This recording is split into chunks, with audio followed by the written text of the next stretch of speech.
Aha! Look, I'm loud now. I was just going to say that I just got done recording that song, and I was playing the bass last, and it's a different profile for the bass than it is for me talking into a microphone. So, anyways, welcome! Office Hours, September 2023. That's what it is, right? Something like that. Anyways, you guys are ridiculous, and I love you all. Thank you so much. Goodness, everyone just coming out the gate with these memberships here. Evil me gifting 10 right out the gate. Good to see you again. It's been a minute. Amity with 20. Thank you as well. The official DNRGW. Carl is officially late. Anyways, 4 months from a year. Yeah, 8 months. You're almost there. 2/3 of the way there. Evil me. No, I didn't die. Y'all aren't that lucky. It's harvest season, so 18 plus hours every single day till everything's up. Sorry, I know everyone missed me. That's a lot of work, man. You're gonna need a drink after that. Cheers. Amity, enjoy the gifts. Engineer for a month. Thank you, friend. And then another $20. Well, thank you. Much love, Hyce and community. We appreciate you. All right. Well, we've got everyone here. So, anyways, office hours. I've got a pile of pre-asked questions from the Discord and all that, or not the Discord, the YouTube, wherever it's from. You know what I mean. And we're gonna go through and answer those today. Joining me today in chat. If Discord feels like working, Discord's broken. If Discord wakes up, Mickley will be available by chat at some point. But it says it's awaiting an endpoint, apparently. So Discord will probably crash and then come back and all that. So we'll just get to the questions then. Ding! Yes. IDK, what's going on channel? Hello, Hyce. Did you know that the EBT's crews hated their number 10, same engine as number 8, but with less tractive effort, as they only owned the engine for 6 years? Well, I guess they must have hated it. Or maybe it's just bad engine. You never know. Sometimes that happens on the railroad. People are opinionated about things. So, anyway, getting to the questions here. We're starting off with Peregrina asking a series of couple questions here. Hiya, Hyce. Here are the questions I was saving for office hours. Explain valve float. I assume you mean in a steam locomotive and not in a automobile. In this case, is what I'm assuming. Valve float is, there's like, I'm assuming you're meaning valve is no longer applying or giving enough steam to get more power, like we've hit top speed or something when you say that. The general thought of it is, ding! The general thought of it is, at certain speeds, the valve leads, okay, in general, the valve has lead built into it. So it's not perfectly 90 degrees offset from the actual piston. So say the piston's all the way forward, the valve isn't dead center in the middle. It leads where it needs to be. So it's actually a little bit behind, 90 degrees behind or ahead, depending on geometry. They call this lead so that when you start to go the other way and you're sending the piston the other direction, you can cushion it with a fresh cushion of steam on the way in. And so with that lead, if you've got a lot of cutoff, bars all the way forward, and you're going pretty fast, that lead ends up being relatively significant, and you start to fight yourself. And so that can happen at many speeds depending on cutoff. As you reduce cutoff, that effect gets negated by a fair bit. But ultimately, you'll get to a point where you're going so fast that you can't emit enough steam to actually make the piston go any faster. And at that point, you're basically valve float. So you kind of have two variations. You either have equalization of the lead equalizing because of how much cutoff you have at slower speeds, too much cutoff, too slow of a speed, or the right speed, I guess. So like running fast in the corner, basically. Or you're running really, really, really fast and you've basically run out of travel in the valve. So there you go. Good God, the super chats are coming in. We will get you there in just a second. Peregrina's got a couple more questions. 2, what does night watch / banking look like for the museum locomotives? We don't really do either anymore. We used to night watch for events like Day Out with Thomas that had a really early call time, because the option would be come in at 1 a.m. to fire it up or have someone stay the night. And night watch, I mean, you just barely keep a fire in it, make sure the fire stayed basically lit. You didn't pop the safety valve, keep the water up. You'd service the engine And then you'd get the fire going towards the end of your shift so that when the day crew came in at 6 a.m. or whatever, they could pick it up and take it out and do all the things. We did bank sometimes for Polar. It worked relatively well, but it's kind of a risk reward if you don't bank an engine properly. You can have it run away and just chew through all that coal and make a bunch of steam and pop with the safety valve a bunch of times in the shop while no one's there and go through a lot of water. So you'd have that happen once and you go, maybe we'll just start a fresh fire every morning, which means you go through more wood, but you roll the dice less. But I was really good at making banks, so I never had a problem. But you basically just put all of the coal in the back of the firebox. All of it. Literally all of it. And more than all of the coal goes in. I wish I had a picture. I'd basically build a wedge that would go halfway the height up the door, the whole width of 491's firebox, and then about 3 feet deep. And so it would sort of smolder. It wasn't getting enough oxygen up to the coal, so it would always be smoldering, sit there just kind of munching away at the coal rather than voraciously burning. So you had to have enough coal to restrict the airflow, which was kind of nuanced. And so you just built these big piles and yeah, that was a whole thing. So I'm gonna exit Discord because it is mad, and I'm gonna restart it because maybe that'll make it work. So anyway, that's kind of what banking was like. Let's see. Self-lapping versus non-self-lapping brakes. Let's see. Are we going to be able to Discord? Maybe. I don't know. It's just not happy about it. Discord's bad. Anyway, self-lapping versus non-self-lapping. We talked about this a little bit in Air Brakes 101, but self-lapping means that you don't have to move the brake valve to secure the amount of set you've given. And what I mean by that is when you have non-self-lapping, you have to lap the brake valve manually. You have a position that constantly reduces the brake pipe, and then you have a position that holds the brake pipe in a spot. So you go from release, which takes you up to running, which takes you up to your feed valve pressure, 70, 90, 110, whatever it is. You go to lap, it'll hold whatever the brake pipe does. So if there's a leak, it'll leak down. If you apply some, so you reduce that to 60 or 55 pounds, then you lap it, it'll hold the brake pipe at that 55 pounds. Whereas a self-lapping valve, you just kind of move the handle further to the right, and it applies more, and then it self-laps. So if I were to take a 20-pound set with a non-self-lapping brake valve, I would move the valve over to application, let it go for a while, bring it over to lap when I've reduced the brake pipe by 20. On a self-lapping valve, I would move it to the 20-pound position-ish. There's not really a 20-pound position, but you get the idea. You move it until you get a 10-pound or 20-pound reduction, and then you leave the handle there. And then if you want more, you go a little more. It makes the brake valve act as a percent of an application, kind of. There's more steps and nuance to it, but that's the basic difference. And then the last one, what problems do sun kinks cause? All kinds of problems. Sun kinks are bad times. When you get the track to look like spaghetti, that's not great. You can't run through that. So then you have to cut rail out, and it's a whole thing, and it's a bit of a mess. Turns out temperature that the rail's laid out is important, and if you have big changes in temp, that's not ideal. Anyways, I gotta get these top chats. Those are all from Peregrina there, so. Okay. La la la la la la. Ryan Rail, hello from downtown Denver. How are you, Hyce? Doing well. Hello from Lakewood, just west of Denver. Amity, let's make it an even $100 today. I'm excited to be here during the stream and love to support you. Well, thank you. I appreciate that. And Ezekiel's made it to 11 months as an ES&D engineer. Thank you, friend. Let's see, and that is all of those. Okay, so I'm assuming that yeah, Goose says there's a question specific for him, and I have it set aside, but Discord is not working. As soon as Discord works, I will read it to you. So, but anyway, Denver area might be getting a Discord outage. May we be so lucky. Okay.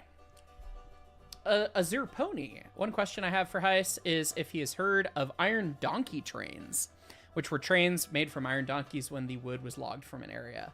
Like talking about like logging ops with a steam donkey, which is basically a stationary steam engine.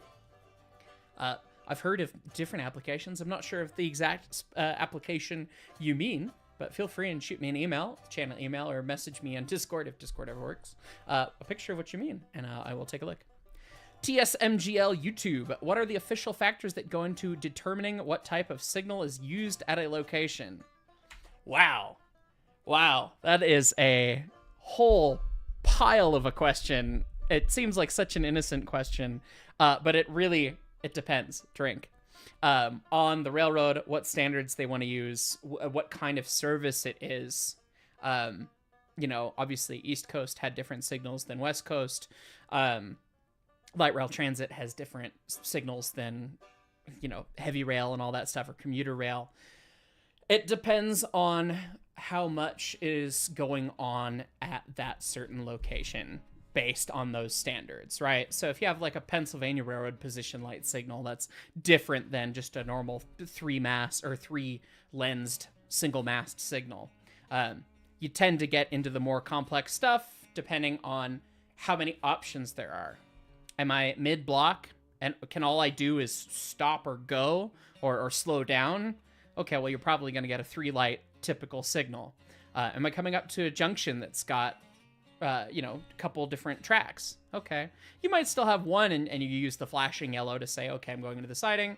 You might have more than one head, depending on, okay, well, we can go these different directions, and it's splitting off to different subdivisions, and it all just depends on that sort of service. So if you've got more things that you can do, you need more signaling, basically.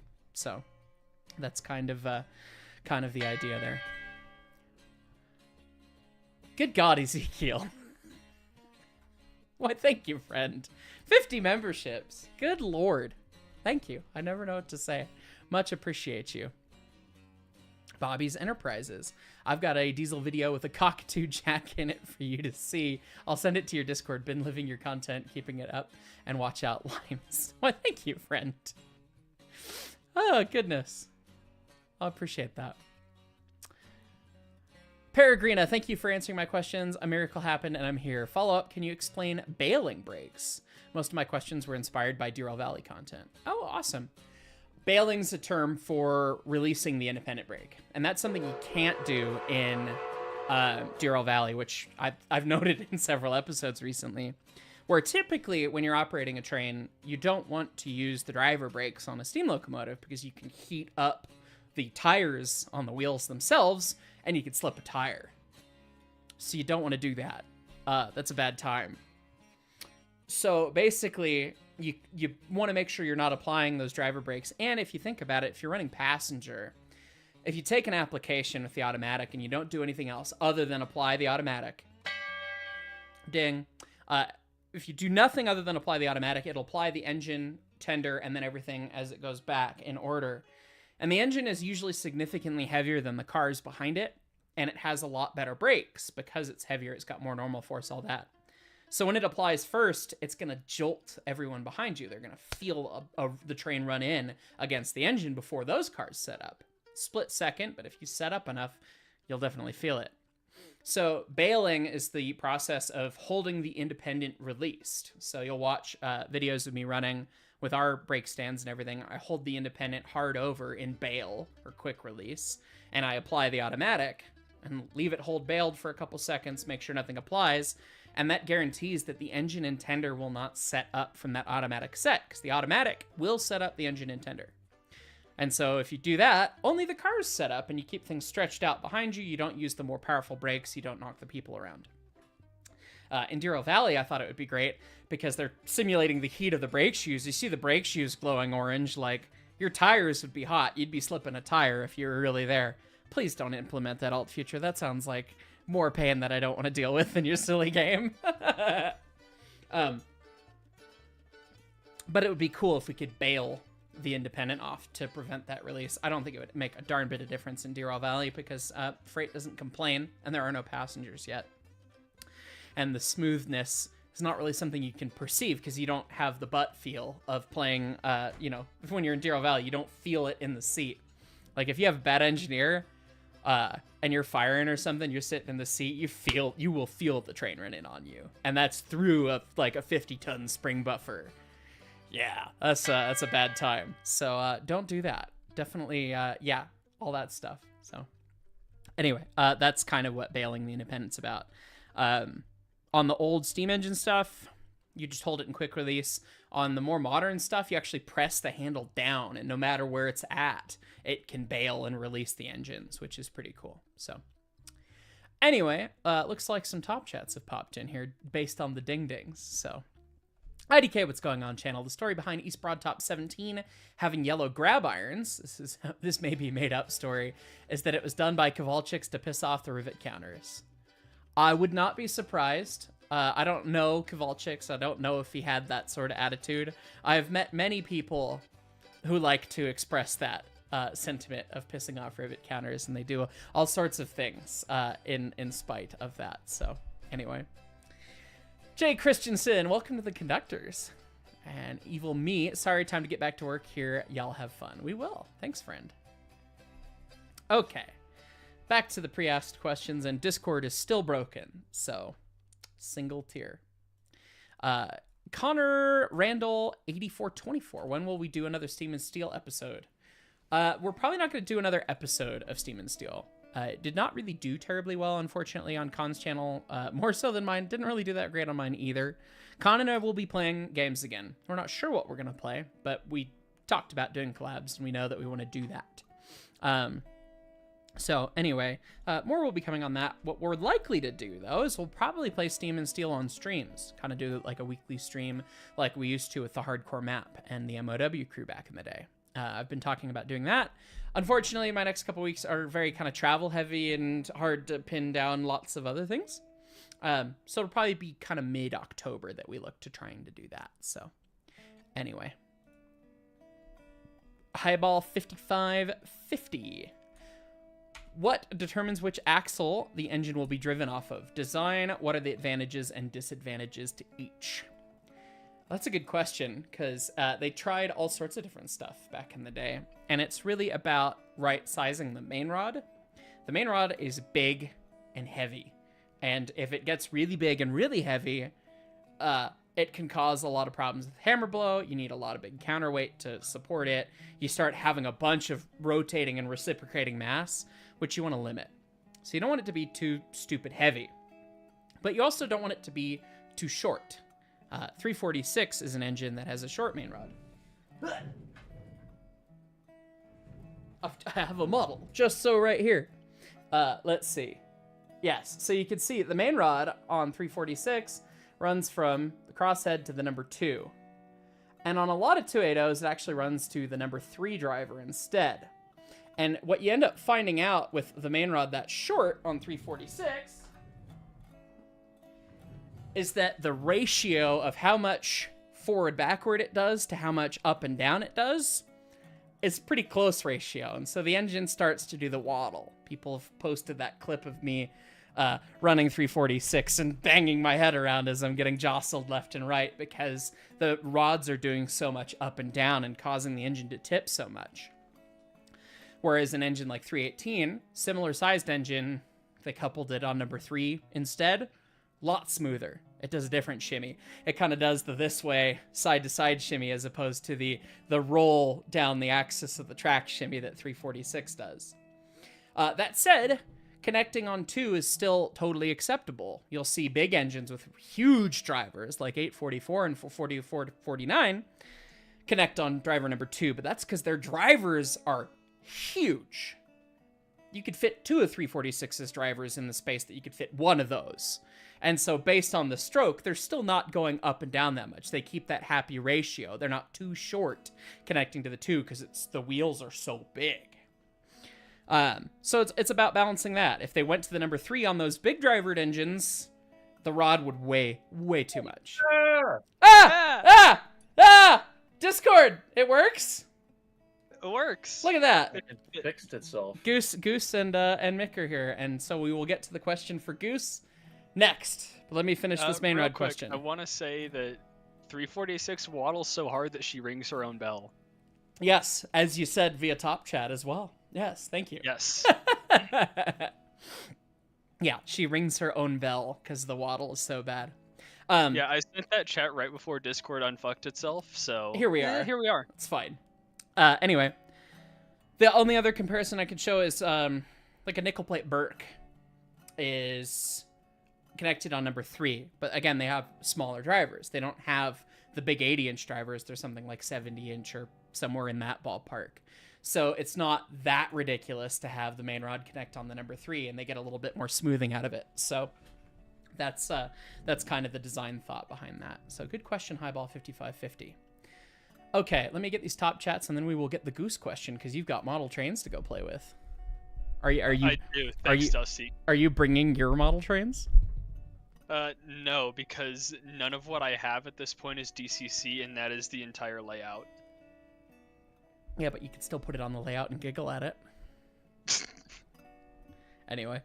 Sure, if I want to giggle at unpainted stuff on the... Well, you can still giggle. Oh, pull up.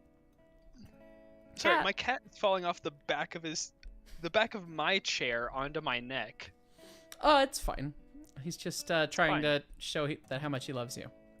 Yeah. Cedar Valley Rail, welcome to the Conductors. Make sure you go check out the extra content for Conductors. There's lots of good stuff. And then we answered Tyler's. Hi Goose.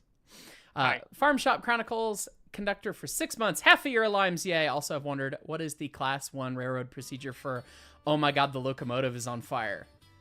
Press the EFCO and pray and run and grab a fire extinguisher if it's a small fire. Otherwise, call the fire department. Yeah. Bobby's Enterprises, what is my Discord, please? The Discord should be in the description. Yeah. It is. It is indeed in the description. And Mickley is also spamming it in chat now. So there you go. Doc Zock, I'm a locomotive engineer from Germany, and I'm fascinated how different railway operation is in the US. For example, you almost always drive alone. Yeah, it's very different, but also the scope of it's very different because Germany is the size of many of our states in the US, and most of our trains go very far. I come from a state that's bigger than your country. Yeah, so it's a distance and speed and density thing, so... Anyways, thank you for the top chat. Anyways, now to the question for Goose while he's here so he can get to playing with model trains. From Jordan Freeman 166. This is a question for Goose. What do you think about a rocket that's made out of stainless steel, uses hydrolocks for fuel, is a two-stage rocket, with the rocket engines being full-flow staged combustion on both stages, and has 9 sea-level engines on the first stage, plus 1 vacuum engine on the second stage, plus the first stage is reusable? That sounds like a cross between the Falcon 9 and the Falcon Super Heavy. What is it? Like Starship. Rockets. So, like, I don't know how that applies to this channel, but yeah, that just sounds like a hybrid between like 2 or 3 different SpaceX rockets. We're all science nerds here. We are all science nerds here. We are all science nerds. I saw you guys playing Stainless Kerbal would Space not... Program, and I kind of halfway wanted to play yesterday, but it's fine. Stainless would not be my first choice because it's heavy as shit, but... You know, I mean, they're using it on Super Heavy, and it's kind of working. Mainline, just because you asked that, I will not. Oh boy. Okay, well there you go, Jordan Freeman. There's your answer. Okay, now I see a couple more top chats have arrived. So let me take a look at this. Colonel Cactus, what are the best resources for learning how steam locomotives are designed and constructed? I want to start modeling some locomotives for a project I'm working on, but you've got a lot to learn to get it right. It's really challenging to learn how these things are put together without going right up to them and seeing them and taking them apart yourself. I mean, that would be my biggest advice to you, is to go and get involved and see what it's like working on the engines themselves, because I don't think anything can replace that. You can try and stare at engineering drawings, but depending on how familiar you are with engineering drawings or not, it may be like looking at an entirely other language, or it might seem just very complicated for what it is. Look, So, I make engineering drawings, and I still prefer getting my hands on. Like, there's nothing that can substitute for it. right. there's not really any easy way to do it, and every locomotive is so different. There's some things that tend to trend around locomotives, but even then, you'll always find something that's different. So getting hands-on, looking at things up close, even if you're not working on them, just understanding, like being able to visualize that in person, I think is probably the best bet that you've got, because there's not really a steam locomotive exploded diagram of this is all the bits out there that I'm aware of, at least. So Cedar Valley Rail. Hyce, instead of asking, what's your favorite this and that? Instead, what are your thoughts and opinions on standard gauge dual service engines? And is there an equivalent in the standard gauge Happy Hagen Gobbles? Why, thank you, friend. Gobbles indeed. Gobbles. I assume you mean narrow gauge and standard gauge dual service engines. Obviously, the Grand had both for places like Alamosa and Salida. They're neat. They were a necessary evil, and they were probably easier to deal with than idler cars.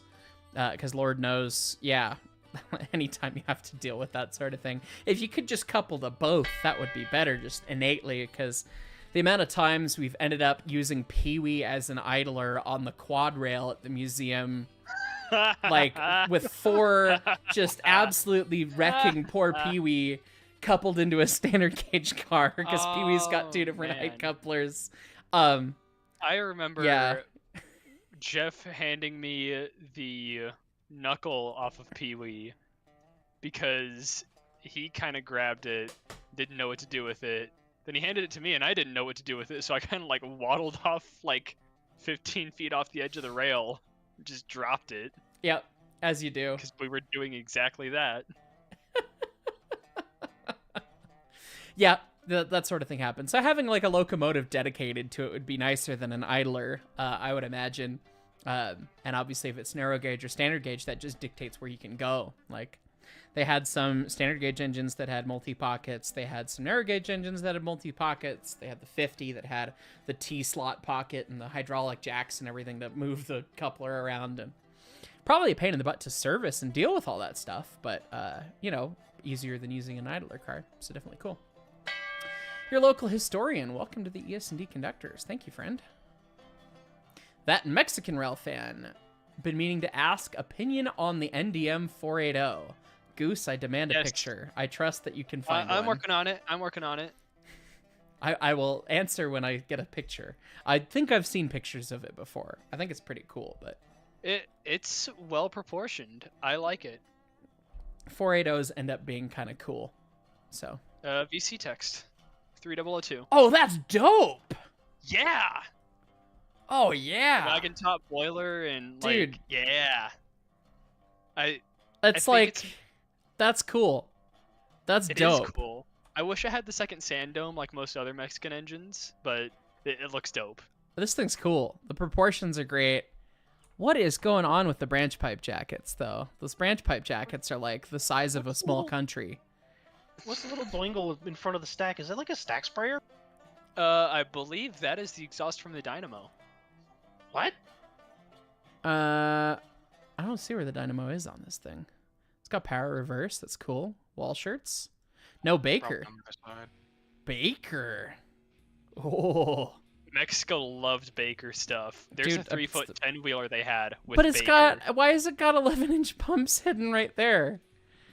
Oh, that's a little strange. Where you put the air pump? Where it's very inconvenient to ever take it off. Yeah. It's fine. I don't know. That could be the exhaust of the air pump. But God, it's so spindly. That could also be it. It's so spindly. It looks too spindly for that. It looks too spindly to be a dynamo exhaust. I don't know. That's weird. See, it could be worse. Oh, the air pump Luna the frames. in chat. It's a stack light for checking the quality of firing at night because it's an oil burner. That's cool. Oh, that's hella cool. That's really cool. I've never heard of that. I did not know that. This thing's rad. So Mexico loves putting those things on their engines, but I didn't know that's what they were. That is very cool. This is a nice looking choo-choo. I mean, hey, if you want more Mexican stuff with Baker, also check VC Tex. It's a 10-wheeler on 3-foot. 3-foot Baker outside frame? Bruh. Yeah. Although the big centered headlight is just a. I like it. It's a strange vibe. I like it. I had put this on the list for cursed choo-choos, and we haven't got to it yet, but bring it up now because it's relevant. That's very cute. And I love the dynamo cool. exhaust that tightened up to there, so that's where it's going, damn it. It doesn't have to Yep. aim over the cab, it's gonna go that way. Yeah, that's those are very good. Yes. Okay. All right. AI Tour. Did any locos from the end of Steam era start automating any aspect of firing and running the loco, like automated injector, air supply, etc.? The only automated firing that I'm aware of on any locomotive is I've always heard the rumor that the locomotive that ran at Michael Jackson's Neverland apparently had a feedback control system fireman. I haven't heard of anything else that was like automated in any way like that. There were supposedly, according to the enemy, I think there were Baldwin switchers that had an automatic fireman. Interesting. I think it was running in Sunnyside Yard or something like that. He'd have to correct me if he's watching. It was something. This was something that stumped Armagon because he hadn't heard of it before. Well, it's not terribly common, I wouldn't think. So, let's see. Yearly Gymnast 98. Yay, Hyce stream. Care to expand on how locomotive suspension works? Also, if you have a moment, finally finish the Pacific. Y'all have pinged me in the art channel. Well, we can take a look at that. Let's take a wee look here. From Yearly Gymnast 98. Oh, that's a nice drawing. It looks How much nice. water do you want? Yes. I like it. It looks like it's browned itself a couple times. It's got some valve oil leaks. Got a lot of nice little details going on in there, man. It's cool. It had an encounter with Jersey. It's gonna brown. Oh. It browned. Or that. I did not put that together until okay. Oh, and here's the extra more. long version. Long boy. Yes. Oh god, it's 4-cylinder. Oh. 6 gauge. Why? Because 4-cylinder. Why would it fit anyway? Anyway, it's fun. The British would like to know your location. Indeed. Can I explain how locomotive suspension works? We've explained a couple times, but we could do that real quick. I've got paint.net pulled up. Okay, say you've got a choo-choo, let's see, like 491, 282, 282. Those are vaguely circles. The suspension is split up into 3 pieces. So side view we'll do here, top view we can do over here. Your suspension is basically set up into 3 sections. You have the back lefts, back right, and then the front, so that theoretically it's a tripod and can always maintain contact. This is the general principle, and it scales on almost every locomotive I've seen, although articulated locomotives might get different, and really big locomotives might get different. I haven't gotten to analyze those, but every small engine I've run into sets it up this way. And so what you have is you tend to have the heart links and everything that exist in the lead truck, and it's able to pivot up and down with the bissel post and then the connection back that allows it to swing. And then you have, connecting to the bissel post, you have a sword equalizer that looks kind of like a big sword that sticks through back to the frame. And it's called the sword because it kind of has a hilt that goes underneath the cylinder saddle. Sometimes it goes through the saddle, depends on the thing. But point is, the bissel post, which is that pivoty thing that you see on the front deck of a 2-axle lead truck locomotive, connects back through this lever called the sword equalizer to the transverse equalizer, which is this guy, which run linkages that a lot of different styles have come up with. A lot of different railroads did different things, but the leaf spring's there, and the leaf spring... The stream's dead. The stream's kind of dead. Why is the stream kind of dead? It's sitting there with the spinning wheel of death. We can hear it. I have... for me. I have... That's on your end, buddy. I've got 0 drop frames. Yeah, I've got it's good. excellent connection. So, watch your speed. Anyway, this leaf spring can bend a little bit, as is its nature. And the leaf spring, when you look at it, is usually has a bundled pack in it, and it has a notched cutout in it, and it sits on a pin. And then that pin sits on a grooved slot in the saddle. That also means that the leaf spring can rotate more easily than it can bend. So this is kind of a zoomed in look at what you have underneath there.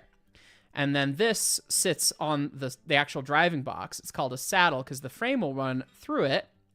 And this will go down to the actual driver journal box that can now move up and down. And so then you have the leaf spring connected through all that, and it looks something like that. And then either you have a slot coming through or a hoop or something, some way to get around the end of that spring.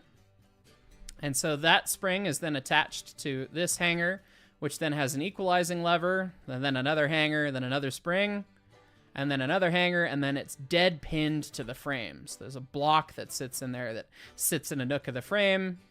It's dead. The suspension terminates there. And then you have, coming to the next set, you have a dead pin, another spring, another hanger, another lever, another hanger, another spring, another hanger, big lever to the trailing truck, another spring, another dead pin. There you go. And so left and right are equalized or separate on the rear, and then everything's equalized across the front on most locomotives. And so this way, when there's a dip in the track, if there's a low spot in the rail for whatever reason, I'm exaggerating it, this wheel's going to dive into that dip, and rather than losing the ability to have some amount of tractive force being applied because this wheel just lost its contact and lost all the weight, it drops down, which causes this lever to pivot this way, pivot this, which causes more weight to end up getting bared by the other wheel sets in the spring, or the actual group of suspension, rather. So that as you lose traction in small cases, you can theoretically keep gripping the rail because the other wheels are picking up the force that you lost by that one wheel. That's the general principle. Does it work every time? No. Sometimes the track's fucked, and sometimes, poof, that's why the engine slipped right there. So that's kind of it in general. So I should probably do a video on that at some point in that level of detail. But anyway. Luna likes trains. This is how far back we are. That's a stack light for checking quality oil firing at night. That's really cool. Engineer for 15 months as well. Thank you, Luna. Dude, I love Mexican Steam. They just have so much funky stuff. That's super cool. And there's all a reason for it. It's amazing. Yeah, super neat. B&O 7611, no, you agree 100%. Fortunately, have been a part of complete running gear rebuild on the Pure Marquette 1225, and seeing all the items and parts that go into it, plus the entire frame being exposed, you get to see everything. Absolutely. For me, in my experience, and I think this is probably true for many folks who are into this interest and are of this same sort of mental stability as we are as trained people, that, to put it lightly, you see something and you see the whole. When I saw 491 for the first time up close, it's like, that is train. And I saw it as train. Maybe I saw a boiler and I knew boiler was a thing, but like, that was it. And now when I stare at it, I know I've taken all these bits apart and I can see each piece. It's not just a part of the whole. My brain has parsed it out and I can see it separately when my brain UI highlights things as I stare in real life. Not actually, but that's what it's like. You can look around and go, oh, okay, now I see all these different bits, rather than, oh, I didn't even process that this little system is here because it's dark underneath the frame somewhere and you would never guess about it. So anyway. Jay Christensen, have you ever seen that photo on the NDM 280 with the split smokestack? I don't think so.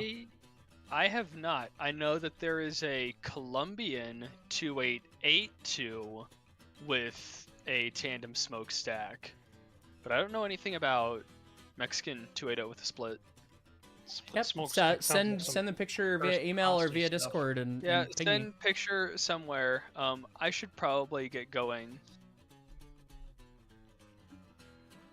But bye, Goose. I'll probably be back later. We'll see. Roger that. We'll see how long you go for. We shall see. Farm Shop Chronicles, in the last Derail Valley episode you mentioned DNRGW 50 got her clutch stuck. To move her afterwards, did they disconnect the driveline or beat it into neutral? I don't, honest to God, know. I'm not sure what happened, and I'm not sure how that got fixed. That was early in my time at the museum, and I wasn't there for the fix, so I don't know.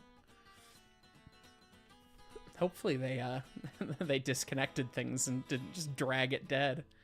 So let's see. That was all of And those. there goes the economy. Good God, Ezekiel, that's 100 so far. And why is the? I need to figure out where it is in Stream Elements to put something there, because it doesn't list out gifting memberships as an option for a thing, so it's not set up. But then it pops up with it. So Stream Elements, help me. Just manually play the clip. Basically. Oh, thank you, Ezekiel. Good God. The Brakeman count's gonna get pumped up with this stream, I can tell. Thank you, friend. Where's the puns? We don't do puns unless we're allowed to do puns, and that ended poorly last time. Shush you. Don't you even start. Not approved. Okay, let's see. Back to the questions. Gaming Doggo 66. Was there a derailment and or crash in the DNRGW that made a rule that didn't make sense for a while or was pointless? Off the top of my head, I don't know. Some people might have seen the double heading downhill rule as pointless, but obviously they had a pretty bad wreck with that, and that rule stuck around. Although it was very late. It's like 1960 when they made that rule, so it's like, really? Okay. How long on the narrow gauge have you had this, and now you're making this a rule for the last 20 years? Anyway. Blueberry Fox 6335. Could you explain how leading and trailing trucks attach to the frame if you have time? Could you elaborate on both single and 2-axle lead trucks? Love what you do. Keep up the fantastic work. Okay. Let me. This deserves some video footage. Let me see if I can go find it. Because I have filmed both. So I told myself I was going to look up which footage it was beforehand, and then I didn't. I did not, so we'll just wait for the slowness of the drive to load footage while we do that. Out of curiosity, are there multiple setups for both 2 and 4-wheeled? I'm sure lead there trucks? are. I am certain that there are. So I don't have the exhaustive list, but I have a couple. For So Nothing is standard on a Steam. I mean, in the sense that the 4-wheeled tend to be connected in the center, and the 2-wheeled tend to be connected from behind. No, that's not correct. So let me get my footage to show. The 2-wheeled tend to be connected from the center and behind, and the 4-wheeled either will be connected in the center or will have swing links instead. It just depends. I thought that 2-wheel only had the one connection point. Are they connected? They're connected two at the spots? center. They're connected at 2 spots. There's that's what the Bissell post is about. That's what we've been talking about. I'm trying to find footage of it right now. Anyways, while we wait for my external drive to load footage, thumbnails piece by piece. Twinlets 2. Am I volunteering at the Northwest Railway Museum? No, I'm not. I'm still on their volunteer email list, but I have not volunteered there, and I'm not going back up to Seattle to volunteer there. Ah, yes, here we are. Here's where the lead truck trailing truck shenanigans are. Hopefully this angle will change. Oh yeah, this will actually work pretty well. Okay, so here we have 491's lead truck. So it's hard to see with the lighting, but in there is the heart link that allows the truck to pivot and change. You can see it's crabbed over to this side in the curve right now.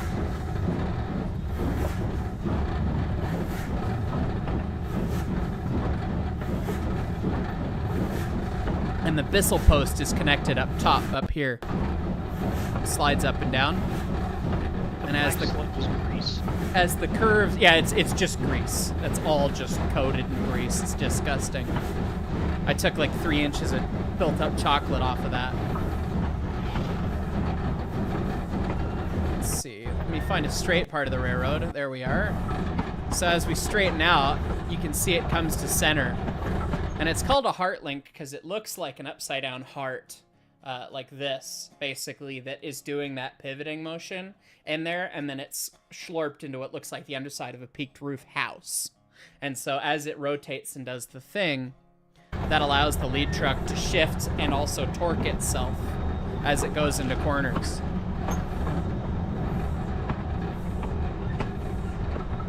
And that's just kind of mesmerizing, isn't it? So there's the lead truck on 491. I'm sure that I have more footage of it. This is the trailing truck, it looks like. Oh yeah, so this is the trailing truck with the centering device on the back. And the frame runs up to the front. There's nothing here other than a load-bearing plate around there, but you can see the ash pan running right above the trailing truck. But you see it's free to pivot up and down. There's that dead pin to the frame of the suspension I was talking about. And that's the centering device. It's sprung in there to allow the truck to hold center. I know I've got other angles of leads and trails, although I'm kind of curious if I have all this footage on this camera. It must be the other camera that's got some stuff going on. Oh, this is what we were just talking about with driver boxes and suspension. This is a fun view. This is the transverse equalizer up here, going down to the sword right in the middle. You can see the other side of the engine over there. And it's quite dynamic as you go around the railroad as the driving box pivots up and down. You can see how it pivots on that big pin. The leaf springs there. Yeah. That is way more motion than I thought there would be. Oh, God, it's ridiculous. And this is the number one. The number one of the K37 also has this centering device here that's designed to try and hold everything centered, because the boxes and the wheel set have a lot of extra lateral in order for the 30-degree curves that the K37 is designed to go around. So yeah, it's kind of scary how much it moves, isn't it?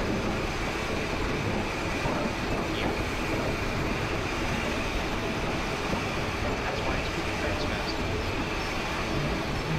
So that's a whole bunch of fun. I know that I have more and better footage of that lead truck, so I'm going to look through that other folder real quick. Because I know I filmed at one point, it was going to be a video I was going to do. I was going to talk about lead trucks, and I filmed the Bissell post and the underside of the lead truck at the same time, but it must have not been that month. Wouldn't have been September, would it? I don't know. I'm going to keep looking through my footage. And we'll see. And I'll just continue answering other questions while we look through that. So, sorry, Blueberry Fox, on any delays there. Daylight P&W Productions. Hello, Hyce. Do you know anything about auxiliary water tenders, on how they work? Does the water get pulled out of the auxiliary tender or the main tender first? Always wanted to know. Thanks. My understanding is that they're all three just connected, or all connected via pipes, and the level just goes down in tandem together, because that way you don't need pumps and to pump the water from tender to tender. So The real answer is, it depends. the real answer is it always is. Spoilers. Now drink. Anyway. Okay, I got footage of air compressors in September, so we were running steam at one point. And maybe I've got footage of some things. Let's see. It's a lot of footage of us painting the GP30. And that's me servicing the engine. Okay, that's not going to be any of that stuff. Let's see.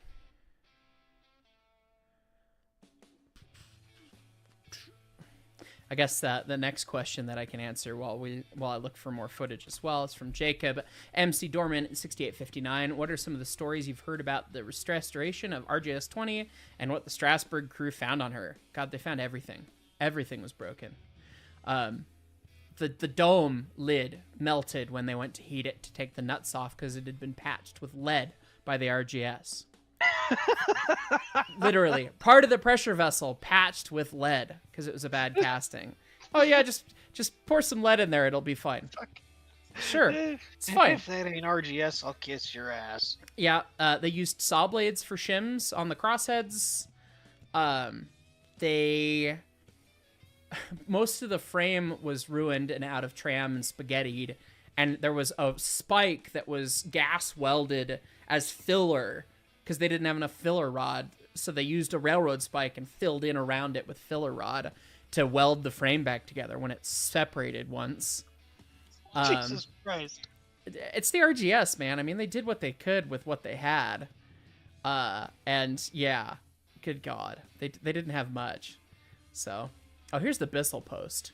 This is really up close, so I don't know how much this will explain to you, but this is the Bissell post.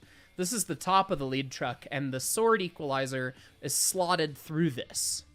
And directly above what the camera can see is the smoke box face. The big smiley face of 491 is right there. We're looking at the cylinder saddle right here. I have footage. And so as we go around the railroad and the lead truck raises and lowers, so does the Bissell post. This is that other connection. It allows the lead truck to pivot a little bit this way and also go up and down. But it constrains it this way and that way.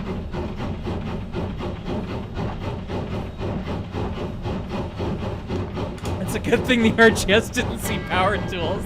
Farm Shop Chronicles, yes. The blue stuff is oil.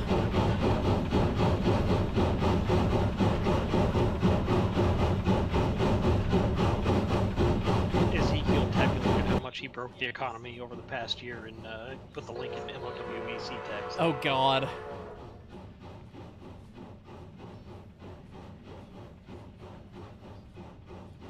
Ezekiel, he's ridiculous. Thank you, Ezekiel, as always. I don't honestly know what to say. Other than you've paid my rent a couple times.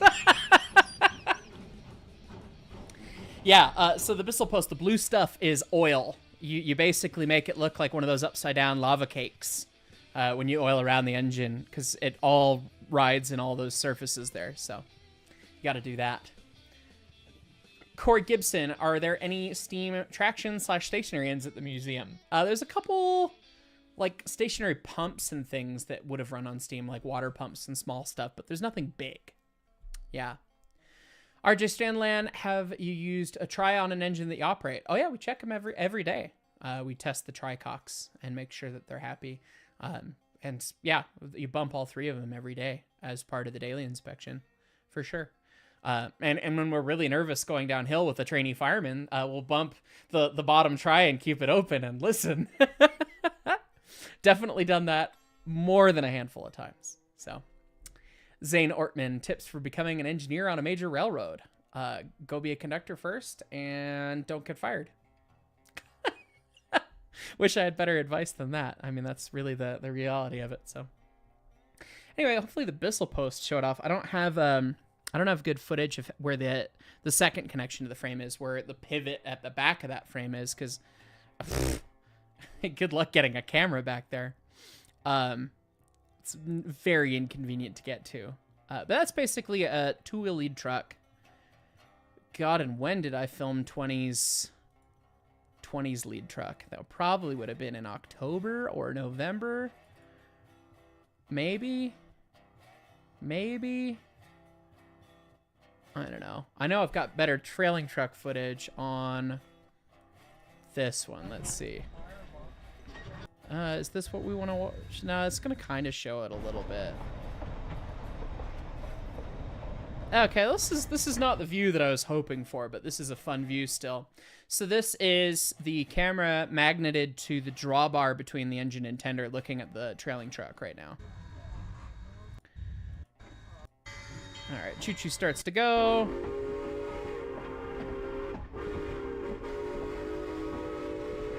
And those are the ash pan linkages that are jiggling around right there. They're just loosely pinned in.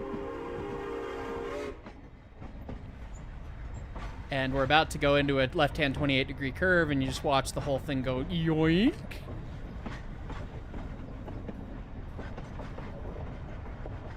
Got a better view than that. Let's see.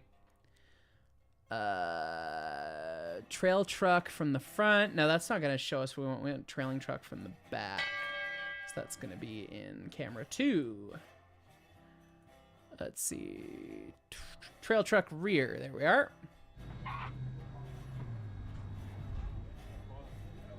Jay Christensen, the tricock should also be known as Don't Die Cox. Yeah, basically. And then Andy Sapp, When Huber 6.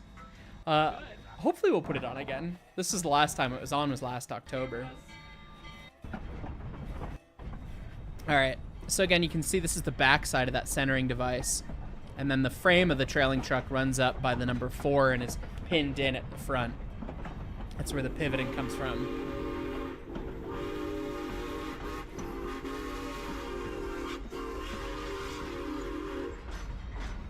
And then this is just the surprising, just watch as the whole thing just goes whoop, into that curve.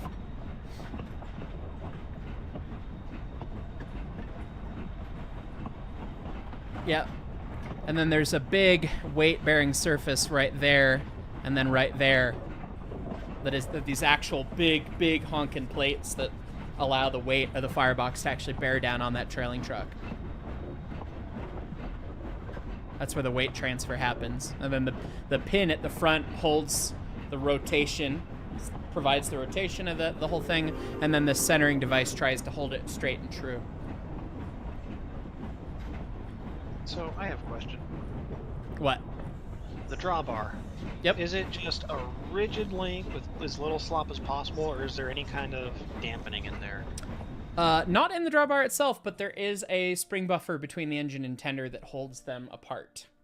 And there's a little bit of a slot to the drawbar, like a little bit. So it allows for a little bit, but I mean, it's really pretty much hard pinned. But there's a little bit there, and you can feel it run in on you when you make a little goof. So, let's see. I don't think I can see any of that when looking at any of this other stuff. Well, you can see that. You can see the pin in the drawbar from. This is the rear view on the drawbar. Hopefully, whoever's running didn't grab the independent hard enough to have it run in, but you can see it does a little bit of a dance. Yeah, for looking like big, heavy, impressive stuff that would never do at much motion, they actually do quite the dance, the whole thing. So, that's neat. Okay, and now when did I film 20's lead truck? That was probably, oh god. It's probably in here. Yeah. Oh god, I filmed a lot last November.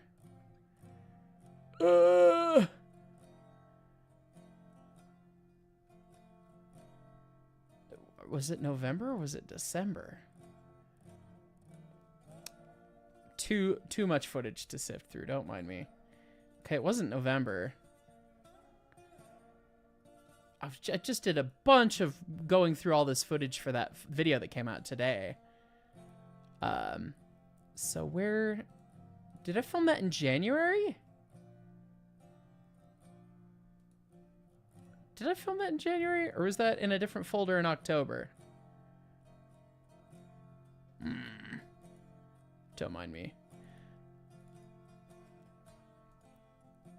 I don't remember when I filmed things. What else is new? Yes.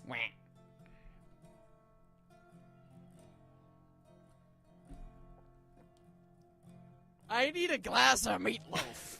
Ha! What he said. I do need a glass of meatloaf. Well, when did I film 20's wheels? Darn it! Now I'm curious. Now I'm mad at my my whole thing here. All the wheels. No, that's so. Or was it before that? It wasn't before that. I know I've edited this footage. What the hell, man? Is it just in the middle of this pile of crap? Oh, it is absolutely in the middle of this pile of crap. That's why. Okay. Always how it goes. Yeah. There's too many things to sift through here. Where number 3 driver, number 2 driver, running gear. Okay. Maybe it was in this camera. Too much content. Too much content. Number 1 pony wheel. Is that what we want? No, we wanted to look at the lead truck from the front. Which... That's not what we want. I wanted this one. No, not that. That one. That one! Number 2.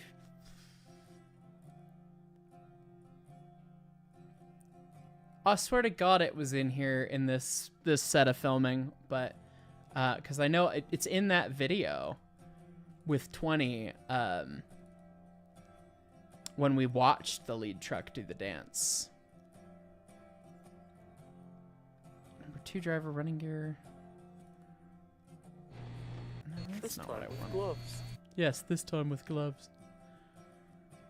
Okay. Well, I'm just gonna resign to the fact that I cannot find this footage to save my life. It's in there somewhere. And it had a neat conclusion, too. Dang it. That's annoying. Really? Really? Yeah, that's just really annoying. That's gonna bug me all day. But there's swing links that hold it. That's a whole thing. It's fine. Details. I could probably look it up on YouTube faster than I could do that. Let's do that. Let's do that real quick. Popular. Wheels. When you're done Wheels with that, you got interact about with the track. 9 or One. so super chats. Kid got us at 9, really? Yes. Well, we'll Assuming get I to... counted correctly. Okay. In this video that's on YouTube, End up influencing the light engine debate, which I'm at. here you Let's go, take a lead look at truck. this. So this is looking at the lead truck of the RGS 20 as we're going up through the... Okay, so this is the big body pin, and then there's the 4 swing links that actually hold the body of the truck to that, and that's all that holds those in is these 4 swing links. There's nothing else. Other trucks had slightly different things. Some of them didn't have swing links. Some of them had a rotational thing, but that's that. cut. And she slips partway through the cut. And when she slips, you can watch the truck center up. The thing Like I it's find no coolest longer about being the shoved swing into the links outside of is the they're rail. centered by gravity. Right. I mean, most of them are centered by gravity, but the swing links I find especially cool in their application of gravity. They are neat like that.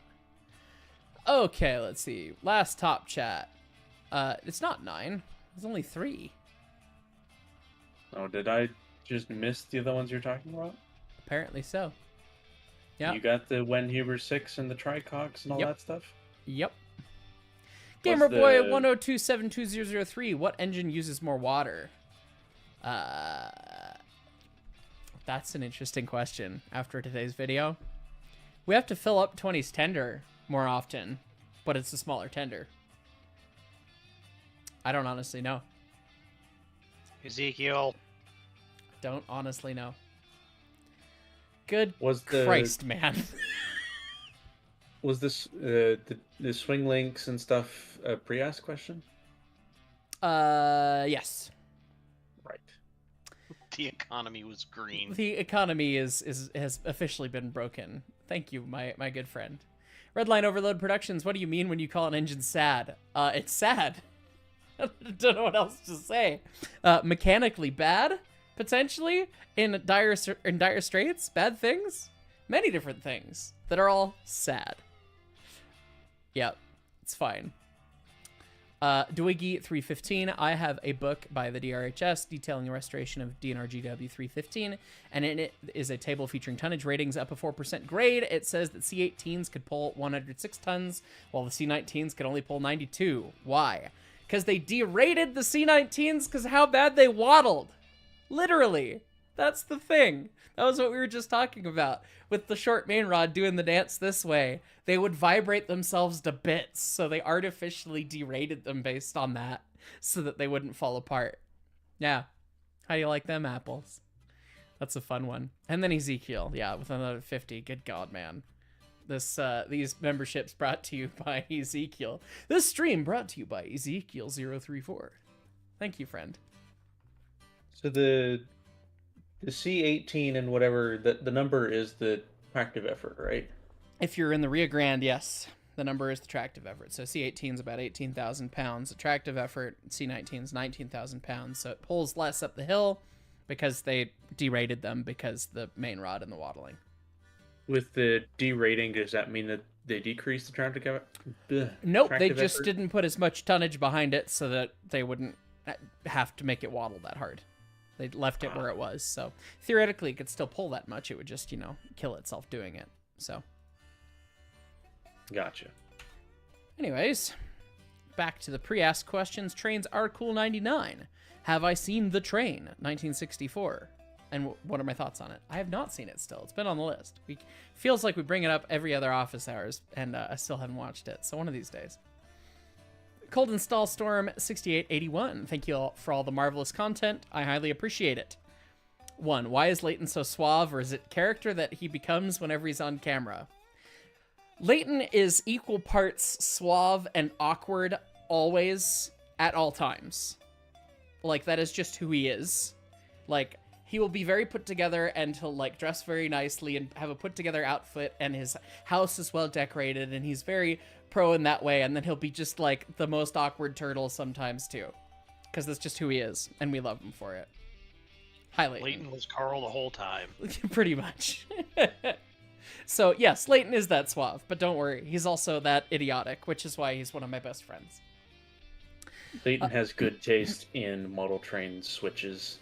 It's the switch stands. They're very good. The switch stands are very worthwhile to purchase. And then let's see, what is the one food of any kind that you, Hyce, would replace all the others for? And is there something food related I'd really like to try? I don't know if I would replace everything with one food, because variety is the spice of life. But my go-to favorite that can pretty much be put on anything is the New Mexican style green chili. That is a very prominent thing in Denver, Colorado, and all that stuff. And in New Mexico, of course. It's good on everything. It's good on steak. It's good on pizza. It's good on burgers. It's good. Yeah. I would, probably that. And what's a food-related thing I'd really like to try? I don't know. I just like food. Good food's good. So. Green chili onion burgers? Sold. Done. Yeah. Be great. Two Penny Studios. Hey, Zach. Can you talk about Rio Grande 168 and how it waddles even though it has massive drivers for an air gauge loco? They all waddle. All of them do. Literally all of the choo-choos do the waddle dance. Whether or not you realize it is the question. In the clip of me reviewing 2102 from back maybe 6-8 months ago, I had this moment where I realized that watching the 2102 starting, working hard, tipping left and right, you could watch it in the sash of the cab roof as it did the waddle, and it was just like, even that big fucking giant ridiculous engine does the waddle? Yeah. And then I think my friend Haley, or somebody was with Haley when 765 came into the station at Chicago, and they worked it against the air and just marched it down into the station with the best freaking sound ever. And you can watch it, and it's just whomp, whomp, whomp, whomp, just doing the little dance left and right. And it's a 17-foot tall Burke. Like, they all do the waddle when that's what they do. It's just by nature of having only two pistons and not being able to smooth things out. And so 168, the reason it waddles so much is because it's pissant. It's itty bitty. It's working. It's doing everything it can when it's pulling nothing, because it's only got 12,000 pounds of tractive effort. So it's going to do the dance more so than another engine, like to get a K36 or a K37 to do the dance, you got to be pulling a lot. But the train that 168 would pull, it doesn't need much to make it do the waddly dance, because it's working its butt off just by existing, just about. So, Twiggy 315, they also derated the C18s except 315, which could pull 118 tons, making it the best inside frame. 280 on the Grand narrow gauge IMO. That's fun.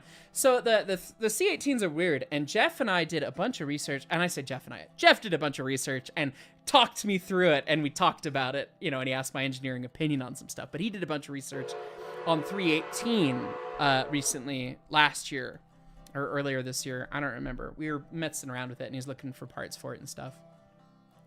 And it appears that only 315 got the upgraded boiler pressure. Only 315 got 160.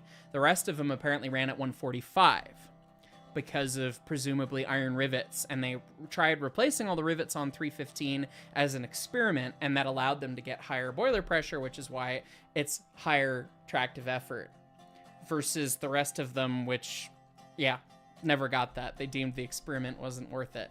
So that's a neat little thing. 315 is a pretty cool engine in that way, because the rest of them, yeah, they pulled much less. They weren't actually C18s, despite them being classified that way. So that's the welcome to the Grand. Here's your whiskey. Yeah, you love to see that. So Safety whiskey, ho! safety whiskey, indeed. But yes, Ent, been a while since you caught a stream live. Cheers. Oh, thanks, man. Good to see you. Jeff's very knowledgeable. Indeed, he is. Let's see. Next up on our list here, Jan Tanovsky. How does the timing on a 3-cylinder locomotive work? Does the middle cylinder work together with one of the sides, or does it have a separate timing? Yes, it does. It is clocked at 120 degrees instead of 90 degrees. So you get an even 6 power strokes per revolution of the wheels. So that's when you hear a 3-cylindered engine working, they sound like they're kind of chuffing in 6/8 rather than 4/4. You'll get whoop with the way that you have slightly different wear in the valves and everything, right?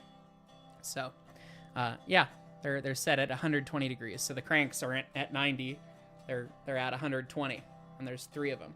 So, Colonel Cactus, what is my opinions on RGS 74 and the Brooks locomotive works in general? I don't know much about Brooks. They didn't make too many locomotives. The 74 is, how they say in the industry, turbo fucked, and it makes a great display locomotive because of that. The thing's in very bad shape. It got beat to death by the CNS, who then sold it for scrap, and then the RGS traded some rail for the engine from the scrapper, and then they proceeded to beat it even further to death.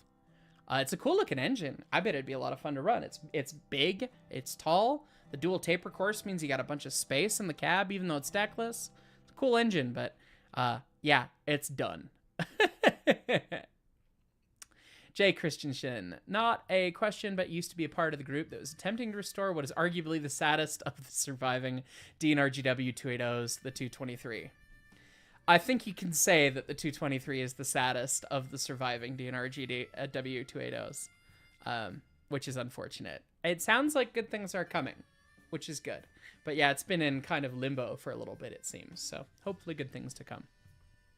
And thank you for the top chat. Apocrypha Darkbane, an engineer for 8 months. What progress, if any, has been made on the Montezuma rebuild? None. Not a goddamn thing. I need to sit down and get my CAD working again. But I've never gotten ahead enough on everything else on the YouTube and things. And there's this whole thing that I work on called Century of Steam that eats up most of my other free time. Free time? What is that? And last I checked, SolidWorks still doesn't work because it's just garbage. Let me try it. Let me see. I can try and open it right now. There's been a mental barrier to like doing more work on the CAD because it's just going to be like hours of frustration and tech crap not working to get there that will likely involve me redoing most of the work that we've already done on it. So there's a bit of a mental roadblock in place there. So, you know, hopefully I want to get back to it. That's a fun thing to do. And I love doing the CAD stuff. And I'd love, like, in my head for about 4 months now has been the concept of Montezuma Mondays, where we do, you know, CAD streams on Montezuma every Monday, but SolidWorks doesn't work. So, although it's thinking it's updating now, so we'll see what happens with that. So here we go. Solid it doesn't works. Yeah, solid it doesn't work, basically. Sonic Nick 519. When are you going to come down to SoCal? Are you going to come by Knott's to see 340 and the Goose number 3? Also, if you're here October 20th and 22nd, come by the Riverside live steamers for your meet. We have a 7.5-inch gauge Big Boy and Northern. I would love to come see that someday. I don't know when I'm next coming to SoCal. Probably next year sometime. I'm going to be around the San Luis Obispo area in a couple weeks, but not then. And we're not venturing away from there, and my schedule is a little packed. So definitely next year, it sounds like I'll have an excuse to go to SoCal for some other things. So anyway, True Up Gaming, hope you're doing well, Hyce. Got to see Tower 17 at the Rosenberg Railroad Museum. It's one of the most complete interlocking towers you've seen. That's got to be cool. Hope you took pictures. That's got to be awesome. Okay, hotfix installation program. Man, SolidWorks might actually work. That would be an exciting development. Anyways, getting back to the questions here. Oh, look at that. Okay, we're going to install a thing, and there's actually space to install something on this computer. That's not a common thing with my my rig here, so. Adam 950 or 9599. My question is simple. When are you going to release your second Railroad Song album? It's going to be released with Century of Steam. Surprise. That was the whole point of Volume 2. So that'll be coming down the road here. We'll probably release a single or two off of it early. We said we were going to release End of the Line, and we still haven't done that. But we should probably do that. We just got to like find some time to make some appropriate burn 'em and run artwork. So anyway. Cordell Kukier 7898. Could you talk about the newer and, as far as I know, unfinished diesels at the DNS, please? I don't know much about them. Like, I know what they are, and I have a very short video clip of them sitting dead in the yard where I basically call them scrap, because I mean, I can't speak for the DNS. I'm not official at the DNS or anything, right? I'm friends with a lot of guys there, but I don't know the exact story.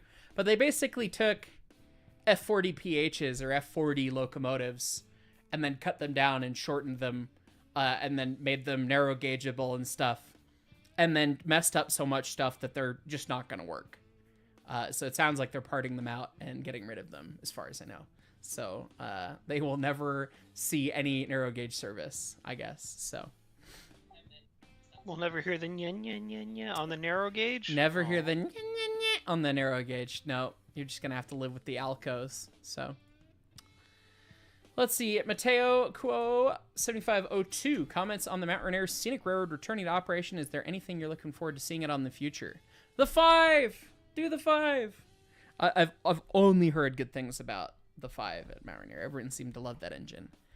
So it'd be cool to see that come back if they end up doing it. I guess they're taking a peek at it, as far as I can hear. But it's really cool to see them operate again. That railroad's pretty. It's a beautiful railroad. It's right by Mount Rainier, so it's an easy tourist destination. I mean, in Elbe, I mean, people going hiking and whatever, families day tripping. It's an easy destination for a destination type railroad. And they've got so much cool history at the logging museum at the other end. It seems like they're doing cool things. And I might go visit this weekend. Maybe. I'm in Seattle. I don't know what my schedule is yet. I know that I could go bug them and go say hi and maybe film a thing or something. But I also don't know if I want to do that. I also kind of like want to have a vacation. But maybe I'll go see it anyways. But it's a lot of driving, and I'm only in town for a couple days, and family's important, and maybe I'd rather spend the whole day playing video games with my sister. It's probably what's actually going to happen. Vacation.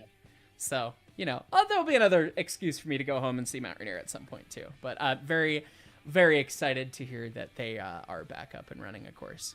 But yeah, I'm in Seattle this weekend. So somebody else asked if I was at the museum. So no, I will be in Seattle. I'll be at Croatia Fest. So if anyone wants to come have some lamb and some, God, what is it? Cevapcicis. Yeah, get some cevaps. Yeah. I'll be at Croatia Fest on Sunday.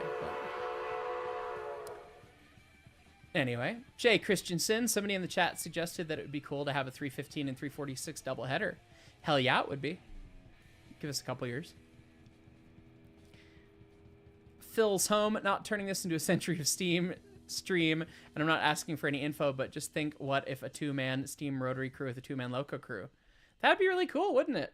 Just saying. It'd be really cool. Cedar Valley Rail, what sparked your passion for all of what you do? Getting my license sent to me down a rabbit hole of documenting railroading, and more recently storm chasing. I've seen Twister and a Wedge this year. Super cool. I'm actually doing a video about this probably this weekend, talking about what got me into trains, which is Lionel trains being run on the floor with my granddad. So yeah, we'll probably do that video this weekend if I can get it edited and put together and all that stuff. But yeah, my granddad had a Lionel train set that we got to play with when I was a little kid, and I was like 2 years old, and it was just like, I like this. And then it was all downhill from there. So the new IKB 4472, please come to the UK so we can show you North Wales and all the other railways we have. I want to show you the ugly Ivet. I want to. There's a chance that I go to the UK this next summer, because I'm going to Croatia next summer, and you have to stop somewhere on the way to get there, so may as well make it London. So we'll have to see. There's lots of sheep in Wales. Sheep. Yes. Sheep. So hopefully that works out. I messaged Lori. We're still trying to figure out our collab, of course, as the two long-haired railway preservationists in the world, apparently. So, anyway. Zweeter Z9141. So we know about some of the annoying things about the girls. 20 wanting to burn the museum to the ground. 491 having a nightmare hellscape for an ashpan. But what is something annoying about 346? No, 346 is the one that wants to burn the museum to the ground. She's succeeded like 3 times. She's burned down 2 train cars and the neighbor's field.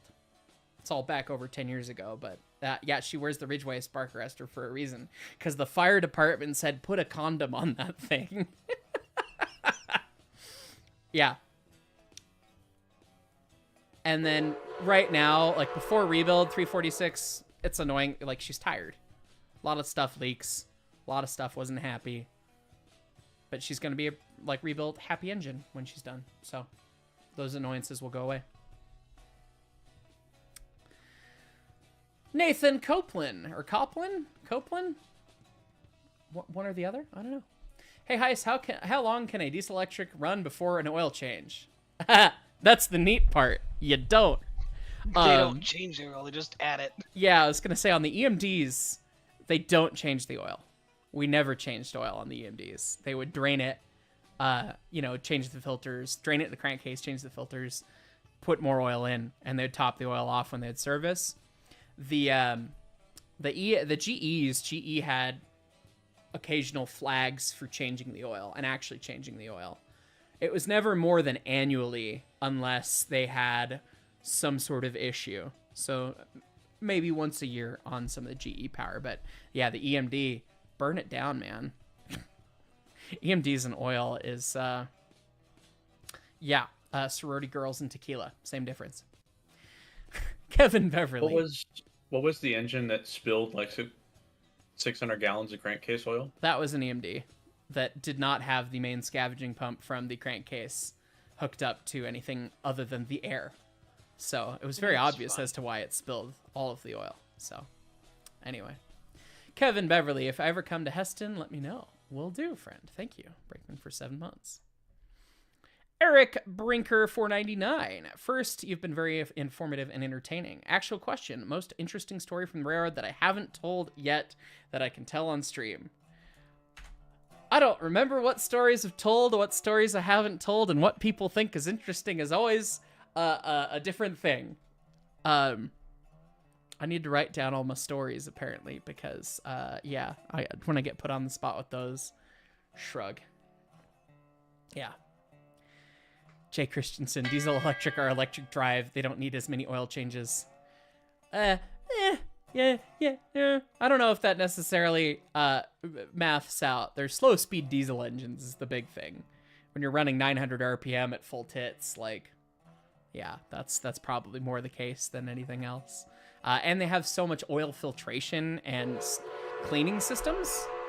Like, they have the lube oil strainer housing that catches all the big stuff. They have all these, there's a bunch of the barrel of filters is huge, and the amount of filter elements they have, they can just run for a long time. It's not that they necessarily can go for longer, it's that they're designed to.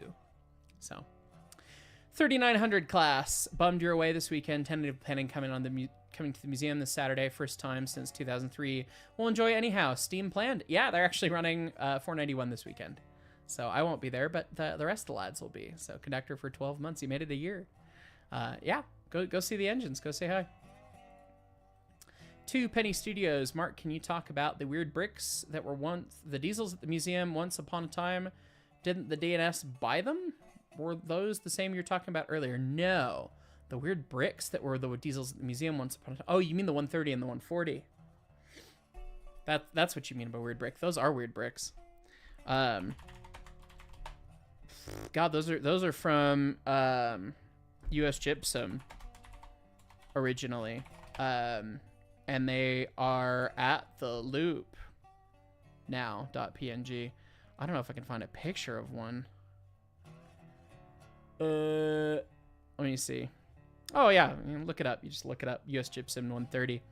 Yeah, so these were GE 54-ton diesels, and we rented them frequently from the loop. They were originally owned by Lindsay Ashby, who owned a lot of the stuff that was run on the loop for a while, and he used to operate the loop, and then things changed, and a bunch of his equipment lived at the museum, including the 130 and the 140, 54-ton GE diesels. They're neat. They feel like a real locomotive, rather than the museum's locomotives. But these live at Georgetown now, and I think they're both out of service because they're both tired. But maybe one of them, I don't know. I think they repowered one of them, so they might be back in service. But yeah, those are neat. Thank you for the question, Two Penny Studios. Okay, Colorado Train Nerd. Hey, Hyce, would it be possible, please don't ever do this, or swap the counterweights and drivers on 491 and be 4 foot 8.5 inches? And how is 5629 doing? No, because the frames are too wide. Because 491's wider than standard gauge by a lot. Like, a lot. We talked about this in Discord last night. 491 is wider than the Southern Pacific 4449. It's wider than the Southern Pacific 4294. It's wider than the Pennsylvania Railroad K4. It's wider than the Reading 2102. But it's narrow gauge. But it's 10 foot 6 or 10 foot 7 at the cylinders, and 10 foot 5 or 10 foot 6 at the cylinders, 10 foot 7 at the tender steps. She thick. She thick, yeah. She's dummy thick, and the class of her ass cheeks is scaring the guards. Yeah. Yep. So, yeah. Anyway, that's that's that. It's fun. It's not wider than the big boy. I said that in a video. That was actually a mistake, though, because I heard that on a Chris Eden Green video, but the big boy's wider. So I believed his fact, assuming that he had fact-checked, but I guess he hadn't. Do you know how much wider the big boy is? About 6 inches. It's 11 feet wide. So, Jay Christensen, those U.S. Gypsum diesels bear a resemblance to a former Heber Valley 4028. Neat. Let's see. The International Harvester Man. So what's my opinion on CSX heritage units? I don't care.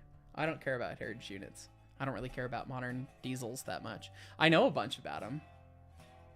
But, like, that's just because I had to deal with them. I don't really care. Like, I don't have a thing about heritage units and whatever, so. Forge Gamer 3118, what's the funniest thing that's happened to you on the railroad? God, we can't talk about funny things in the railroad. The amount of shop talk that happens. Ugh. Can't talk about that stuff. All kinds of funny things have happened on the railroad. Most recent funny thing that I can talk about was me getting like an 8-inch tear in my overalls right at the crotch. One of the last steam ups we did. I was leaning down to check a trainee fireman's fire, and my overalls opened, and it was like, that's a lot of air conditioning. People don't need to see that I'm wearing parrot underwear today. So, yeah, that was a problem, and I went and ran over to the shop and changed into one of my uniforms instead, but I am in need of new pairs of overalls. I blew out 2 pairs of overalls, like, basically back to back, and then the third pair is just tired, and, like, I am due for new overalls, and I was just gonna go get more Carhartts, but the Carhartts quality seems a little worse, and then, like, doing the search of, like, what brand of overalls should I get, I don't know. I don't do good with trying to research products and things, and I don't know. I'll probably just go end up buying more Carhartts because that's a simple, easy process that I know how to do, and I know that they're vaguely a decent quality. So, unless anyone has recommendations like best pairs of overalls or whatever and where to get them, but yeah, there you go. The Undead Hooligan, could you explain in detail how the 4-wheel pony trucks work and how they don't collide with the cylinders? Well, showed in detail how they worked earlier, and those swing links are set to a certain length so that they really can't allow for pivoting that far. Basically, with the geometry of the 4 links, they can't twist far enough to hit the cylinders.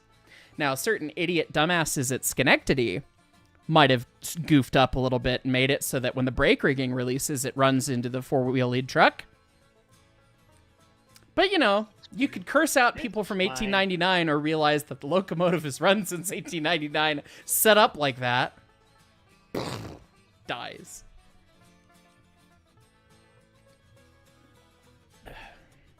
Genus Labastard, you're talking about the Ag Loco, not the Egg Loco. Yes, that's the Macwell Locomotive Company. The Egg Loco. It runs on eggs! I hope he gets the eggs. The Undead Hooligan, I keep track of all of the questions, and unless I black them out in my thing, I don't answer them, so. Kroom, 1278. Have I gotten the McDonald's I gave you? Yes, I have. I got the Nug Nugs. Yes, the Nuggies. Chimkin Nuggies. Chimkins. Spacebar be pressed 6552. Do you plan on seeing the Reading Iron Horse Rambles next year? Yeah, damn it, I want to go next year. For sure. I want to go ride behind 2102. That loud thing? Yes, please. Quebec Gamer 20, any opinions on Canadian steam engines? They're quite neat. I recently got to see a bunch of them at Age of Steam Roundhouse in Ohio. Hopefully that video will get to come out. Including the one, yes. They're neat. They're a little different. Some of the design stuff is different, but they're pretty cool. So, you'd suggest Liberty overall bibs. They're also cotton. Well, yeah, they have to be. More affordable in Carhartts. Well, you gotta like that. Thank you, friend. Anyway, and the next question in the pre-asked questions, also from Two Penny Studios.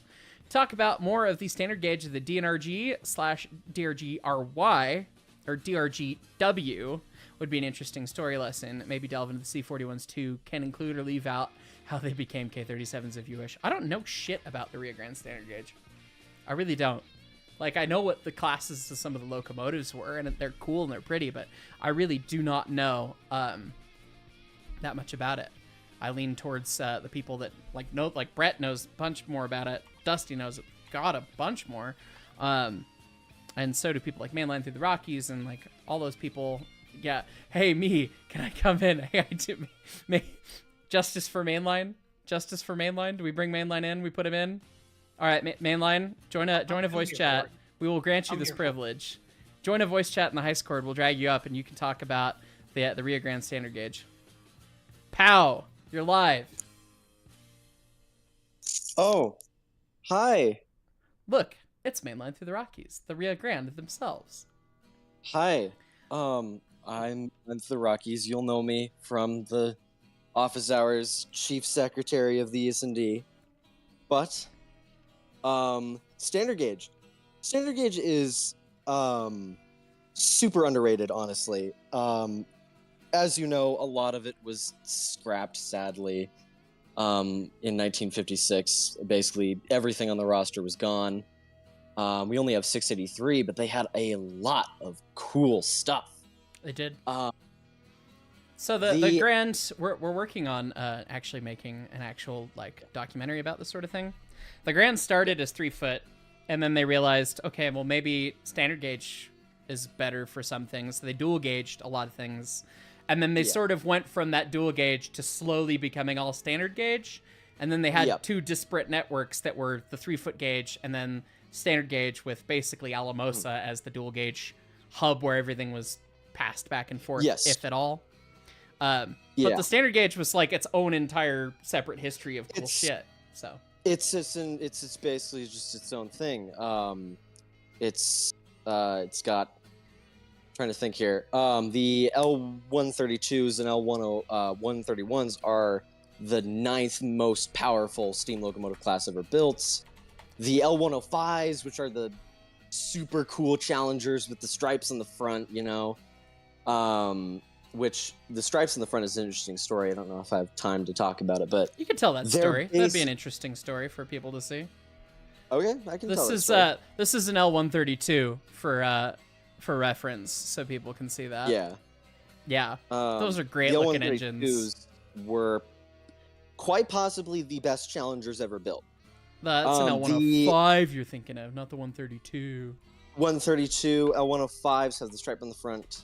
Oh. That's an L132 there. Yeah, and on the stream now, but the stripey boy, the L105. See if we can get some more images. I liked it when they had the Rising Sun version of the stripes, but obviously, Rising. I'll tell you. Yeah, I can tell both of those stories because those are fun little stories. I know those stories. Why don't you tell those stories, and I'm gonna run and use the restroom so that the stream can get it, and I can have a break. You might want to grab that economy braking first. Oh, Jesus Christ. Oh, yeah. Oh, my gosh. Why, thank you, Skullworks. Yes, have some more safety whiskey to refill my stash. I'm out of safety whiskey at the moment. So Wow. I appreciate you, friend. Thank you. I don't know what to say. Yes. You people are being very kind this stream. Anyways, Mainline, tell the story of the stripes on the smoke box, and I will be right back. All right. So, the L105s, I've said they were probably the best Challengers ever built. The NPZ class is probably slightly better, but like 5 psi. Anyways, the stripes on the front are very interesting. Now, the L105s were built for fast freight service over the relatively flat area of Utah and the Joint Line. And they pulled freight trains at 60 miles per hour on those lines because they were flatter and less steep compared to the Colorado lines, which is what the L132s were built for. So, in 1938, I think L105 number 3708 was running a freight train from Provo to Salt Lake City. It was early in the morning, and there was a school bus. This is a sad story, by the way. It's not fun. It ended up being really cool, but it's a lot of death. The school bus, it was snowing. It was December, and the school bus didn't see the train coming. It was on a little road with no lights and just a crossbuck, and that was it. The Challenger demolished the bus. It was going 60, pulling a mile-long freight train. It demolished it. There's pictures of it where the top of the school bus is wrapped around the front. It is horrifying how much power that engine put out. And this incident, which killed a lot of people, unfortunately, basically everyone on the bus died, sadly. This incident made the DNRGW put on the safety stripes. Now, the actual box they sit on is a sandbox. It's a big box of sand. There's one picture of it without the stripes. Originally, they had the Rising Sun stripes, which is the little there's one color picture of it. Here it is on a model. So yeah, but that's incorrect. It was silver, not yellow. There's one color picture of it and it proves it's silver. Gotcha. But so that was put on about 1939-ish. Unfortunately, some specific events in 1941, perhaps December of 1941, caused the Rising Sun to not be as popular anymore. So the railroad couldn't keep it. So they switched over to the stripes that we see on the things on the rest of the pictures. I've got to say, it's just kind of it's just indicative of railroad management when it's okay, you had an awful train versus automotive accident, and so what are you going to do to fix it? We're going to paint stripes on the front of this giant, loud, steam-belching, vomiting, big, raucous, loud, obnoxious thing so that you can hear or see the engine better. You can hear it. Because the rest of it wasn't enough. wasn't enough. I can hear my hair growing. The stripes might have been a Salt Lake City thing, because Salt Lake City was stingy about the engines. They had the smoke ordinance there that required a lot of them to have special smoke things in the funnels. But yeah, that wreck was awful, and they just painted stripes on the thing. And I will clarify, when I say school bus, I mean like a 1938 school bus, basically just a big car. So that thing was obliterated. Right. Now, the L105s are super cool. Neat engines, though, for sure, yeah. Yeah, quite possibly the best Challengers ever. If they were like 5 psi better, they would actually be the best Challengers ever. But I counter that with the fact that the Northern Pacific had to burn dirt, so they were better. Well, they were worse. The DNRGW ones were better. For more notable. Oh, did Ezekiel do the thing again? My Yes. God, man. Not to be outdone, Ezekiel comes back and thwacks his wallet across the table. Oh, man, you got more money than the Denver and Rio Grande Western, I gotta say. Apparently. Anyways, for more notable engines, there's trying to think. There's the F81, which is a big 210-2, big honking thing, also built for the Utah lines. Oh, yeah, those are cool. Yeah, those are super cool. There's the M class, which is the Northerns. Now, there is an interesting thing here. A lot of sources list that the DNRGW called their 484s Westerns, which is admittedly a super cool name, right? It never happened. It's not true. I've never Sadly. heard that one before myself, actually. Yeah, a lot of sources cite them as being called Westerns, but that was just like a foamer name for them, and they never actually called them Westerns. They had them as the M class designation, which was the same as the 482s. So I assume they might have called them Mountains. I don't know. But those are cool. They had such pretty engines. All their standard gauge power. All their standard gauge engines so pretty. cool. And then like one of my favorite things about the standard gauge power is all the tenders. Like all of the tenders just have this familial look that is just like you let your child draw the side of a tender after they'd seen one. Yeah. And they all look the same. Like I really just love that about the way that the Grand had. I mean, all their engines look that way. Such a cool, such a cool set of things, and all we're left with is that sad piece of poop. And the only reason it made it out alive is because it was leased. It was running. It was leased. Running on a different railroad. It wasn't on the roster. Yeah. It wasn't on the roster at the time. It wasn't so available for Perlman to cut up. Yep, yeah. That bastard. I need. If I ever make it out east, I want to like search down his grave and then curse him or something. I don't know. Cries in Boston and Maine. As you do. I will say, for the 484s, I think one of the M64s, which is the smaller one, they survived. I think 1709 was the very last standard gauge steam engine to pull a passenger train on the DNRGW. That's an M64. Which is fun. M64, yeah. They're so, like, I just love the looks so and the lines of all of cute. those Rio Grande standard 8 gauge engines. And they took them all from us. They took them all from us. And honestly, like, with how everybody hates the narrow gauge because it's popular, this gives me an opportunity to like the standard gauge because nobody knows about it. It's a surprising thing. There's a term we have for it. It's standard gauge erasure. Because none of the steam locomotives survive, and because the narrow gauge is so popular, no one gets into the no one knowledge of it, really. Yeah. I think there's maybe like 100 people on Earth that know that standard gauge existed.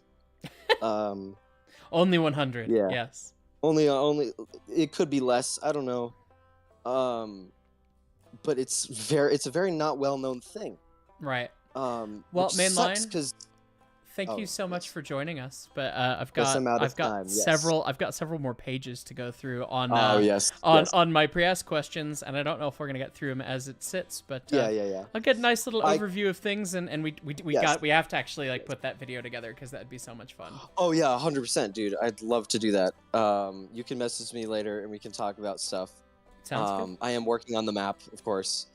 I could talk about this stuff for like hours. I could spend the rest of the office hours chatting about the C-48s or T-29s or I know you literally can, everything. which is why I'm saying thank Yes, you so yes, much. yes. Thank you. Thank I you could for- too, thank you for stopping me but we have before, lots you more know. questions to go. So thanks for Yes, jumping yes, in, and yes. appreciate your willingness to jump on stream. So Thank you. I Mainline. heard standard gauge and it was like, oh, now this it's looks my like a time. job for Put me. me in, coach. Yes, thanks so Put much, me in, Mainline. go. Put me in, coach. So glad we got Mainline on there. Mainline knows so much about that stuff, and I mean, I just don't. I've seen models of a lot of that stuff, but that's about it. So, I saw Thomas Perry gifting a membership. Thank you, friend. Jay Christensen. I got to see the Canadian locomotive that went kaboom and caused the FRA to introduce the 1472. I did. I literally physically shuddered when I saw it, and I was not expecting that. Like, I saw it and was like, oh, it's that. So, yeah. Yeah, that was goodness. Jay Christensen, again, they had a major collision with a school bus in your neck of the woods. How come you've never heard of this? Standard gauge erasure, as Mainline said. And then Ezekiel034 with another 50 memberships. Good Christ, friend. Okay. Okay. Richard McLaughlin, 9780. Where do I achieve my dream of operating a steam locomotive? Wherever you can get involved, or wherever you can pay to operate one. That's many places do at the throttle kinds of things. So let's see. JW Gaming. Hey, Hyce. I'm sorry to do this. I just wanted to ask if your question from the community post made the cut. Love your content either way. I have all of them. I just may not have gotten to it, or may have gotten to it already. But while you're here and you're super chatting, let me scroll and see if I can find you. JW Gaming. So many more questions. Are you James Wolf Gaming? Perhaps? Is that your full YouTube username? Because if you are, then I do have one from that username in here. It's probably is, if I had to guess, that's probably what it is. So anyway. Yes, excellent. Okay, yes. Well, we'll answer your question while we're here. Hey, Hyce, can't wait for office hours this month. I'm also apologizing now for being so wordy. You're fine. My question this month is accompanied by a theory of mine. As a lover of the Pennsylvania S2, somewhere antimatter is twitching. I love to think that given more time, it would have done better in service. My first question is this. What are my thoughts on the S2? As for my second question / theory, I'm hoping to invoke a small discussion is this.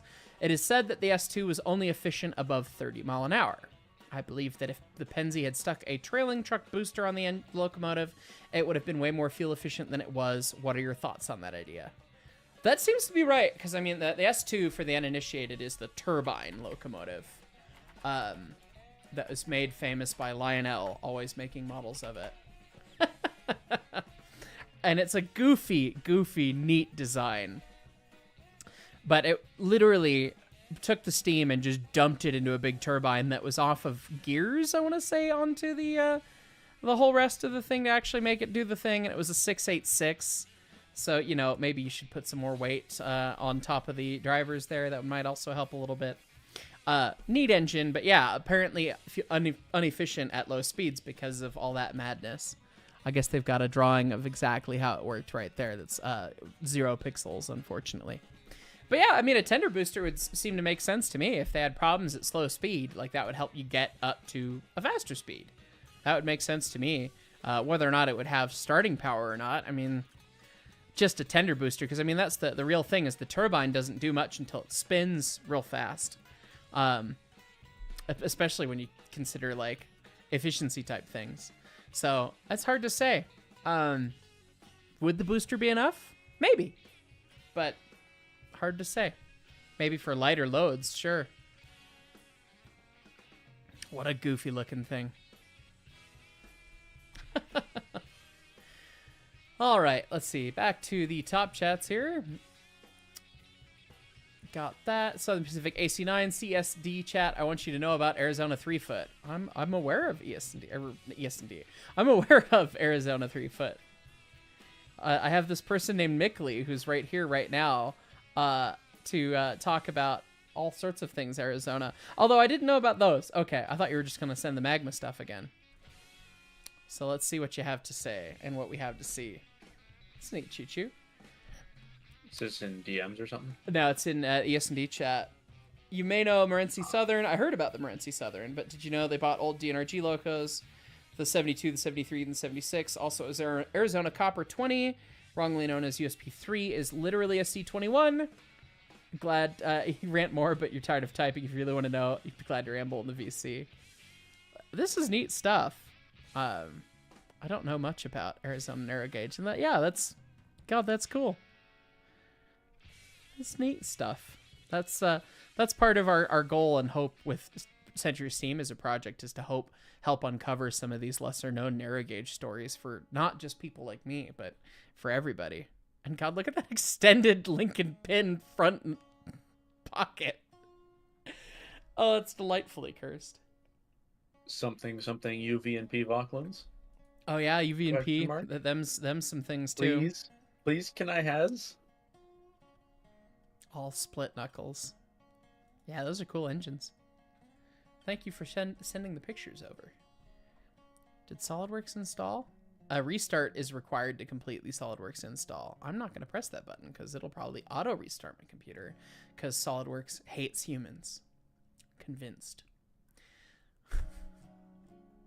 Let's see. Jay Christensen, I sent you an email of the split smokestack on the business inquiry email from the channel page. Well, let's take a look at it then. Thank you for the top chat. Kapow. Why do I not see it? Oh, because it probably didn't go to that email because I probably changed what email goes where, and or maybe it was spam. Nope, it was spam. Not spam, Google. It's pictures of trains. What the fuck? Why? What is the reason for this? What is, tell me, what is the reason for this? What? I don't understand. What? Did it like run under overhead catenary and they didn't want to get the catenary sooty? No. Like what the fuck else would this be for? What? It was trying to be a cruise ship, obviously. It was owned by Carnival. What? What? Like what? Could they close it so it came out one side or the other for like visibility or something? I'm struggling. I'm struggling to figure out what the point of this thing is. Hey guys, I have a great idea. No.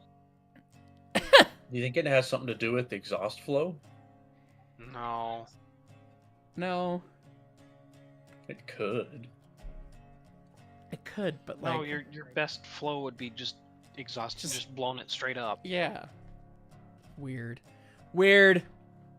Anyway, I'll leave that up in case we need to talk about it more, but wacky. CNS number 9. Hey, Hyce, just wanted to ask if you've ever been up to St. Elmo by chance. Your grandparents maintain and run the general store up there. I was wondering if I've ever been up there. St. Elmo. I don't think so. I don't know where that is. But I may have passed through, perhaps. St. Elmo, Colorado. No, I have not been up there. Yeah, I've never made it up that way. Been through on 285 nearby, but never actually made it to the town itself. That's cool. It's cool your grandparents run the store up there. Sir Liv, it's often said that individual steam locomotives have their quirks, habits, even personalities. Do you believe this is true? What about diesels? Absolutely goddamn true. 1000%. Oh my god. Yeah. No, every single one of them. They talk to each other. They plot against the humans.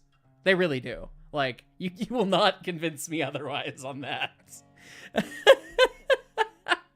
We had a time, we fired at 491 for the first time, and she had her old rear grand safety valves that were tired, but they popped and they worked, but they were tired and they feathered a bunch. So they'd hiss before they'd pop. And 346 had brand new ones put on by Strasbourg in 2007. And so she had great ones, and we fired up 491 for the first time, feathered the safety valves, all that. And I thought as a trainee fireman, it was kind of nice because you had an audio cue that it was about to pop. You didn't have to, hover around the pressure gauge and everything.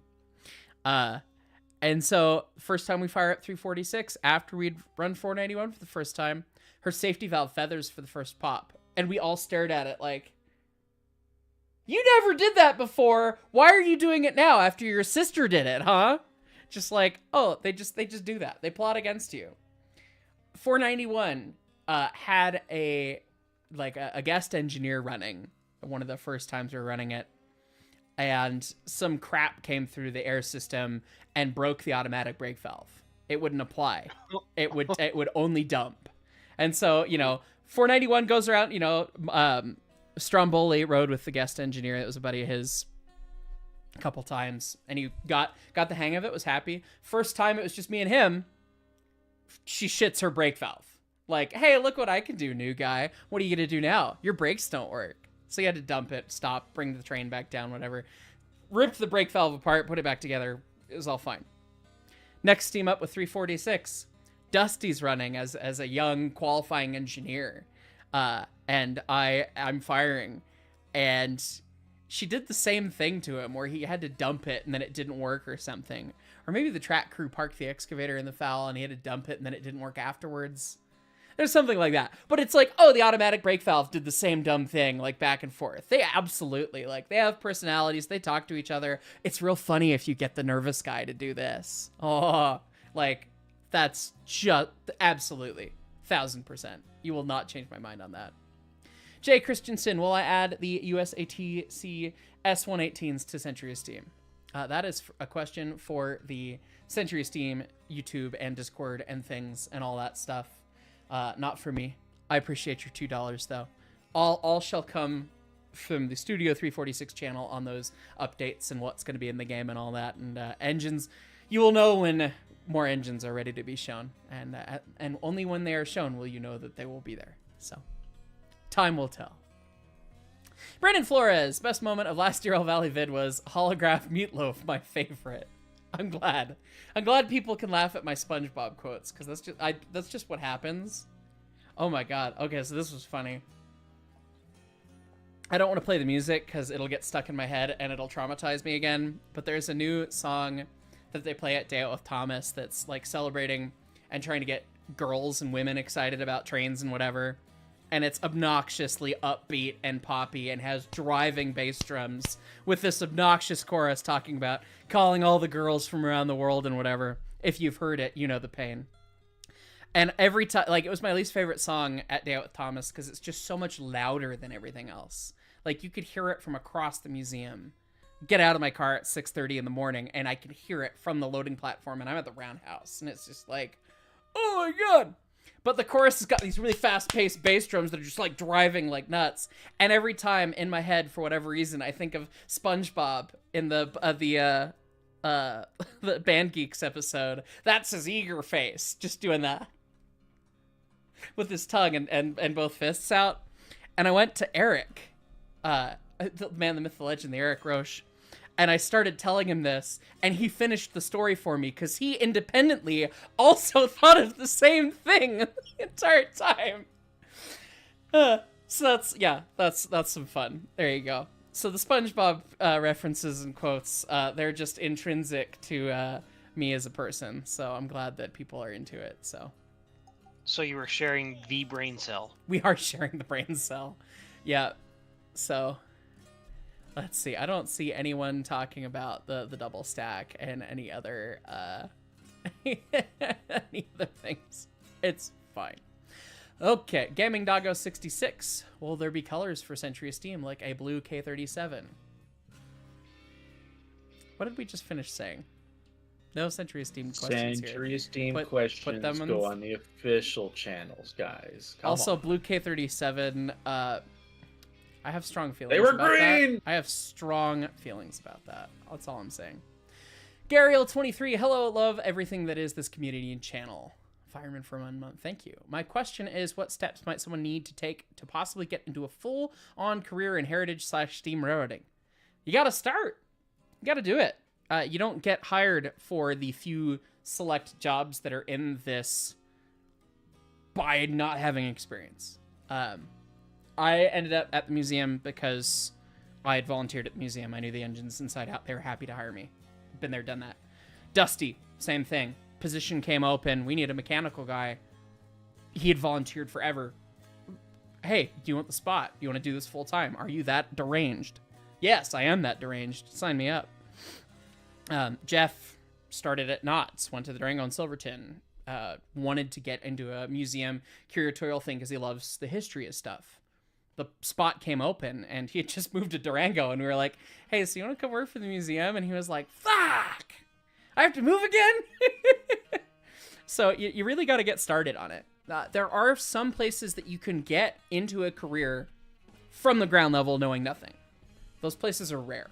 That's like the Durango and Silverton, where they need that many people because they're running 4 trains a day in the summer. Like, those places are few and far between. And if they're not right next to you, that might be hard to get into. So learn as much as you can. Get involved. Start volunteering somewhere. Learn things. Be open. Listen to the folks that you can run into and listen to what they have to say and try to use your best judgment on whether or not it's correct or not or makes sense or not. But that's a whole thing to navigate. But you kind of have to just go do the thing. I always say that. Just go do the thing.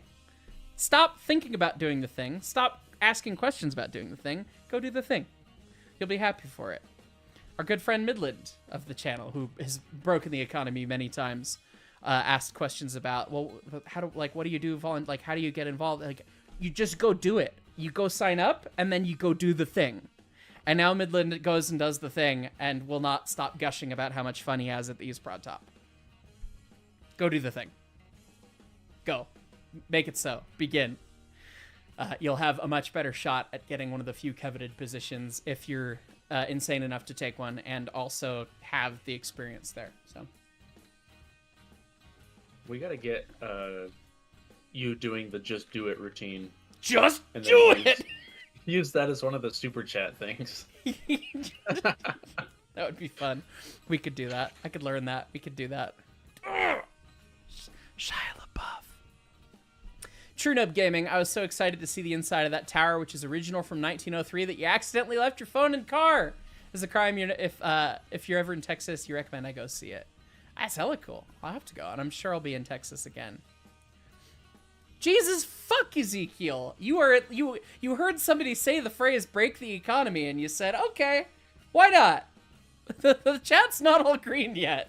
That's 250 memberships just from you, isn't it? Or is it only 200?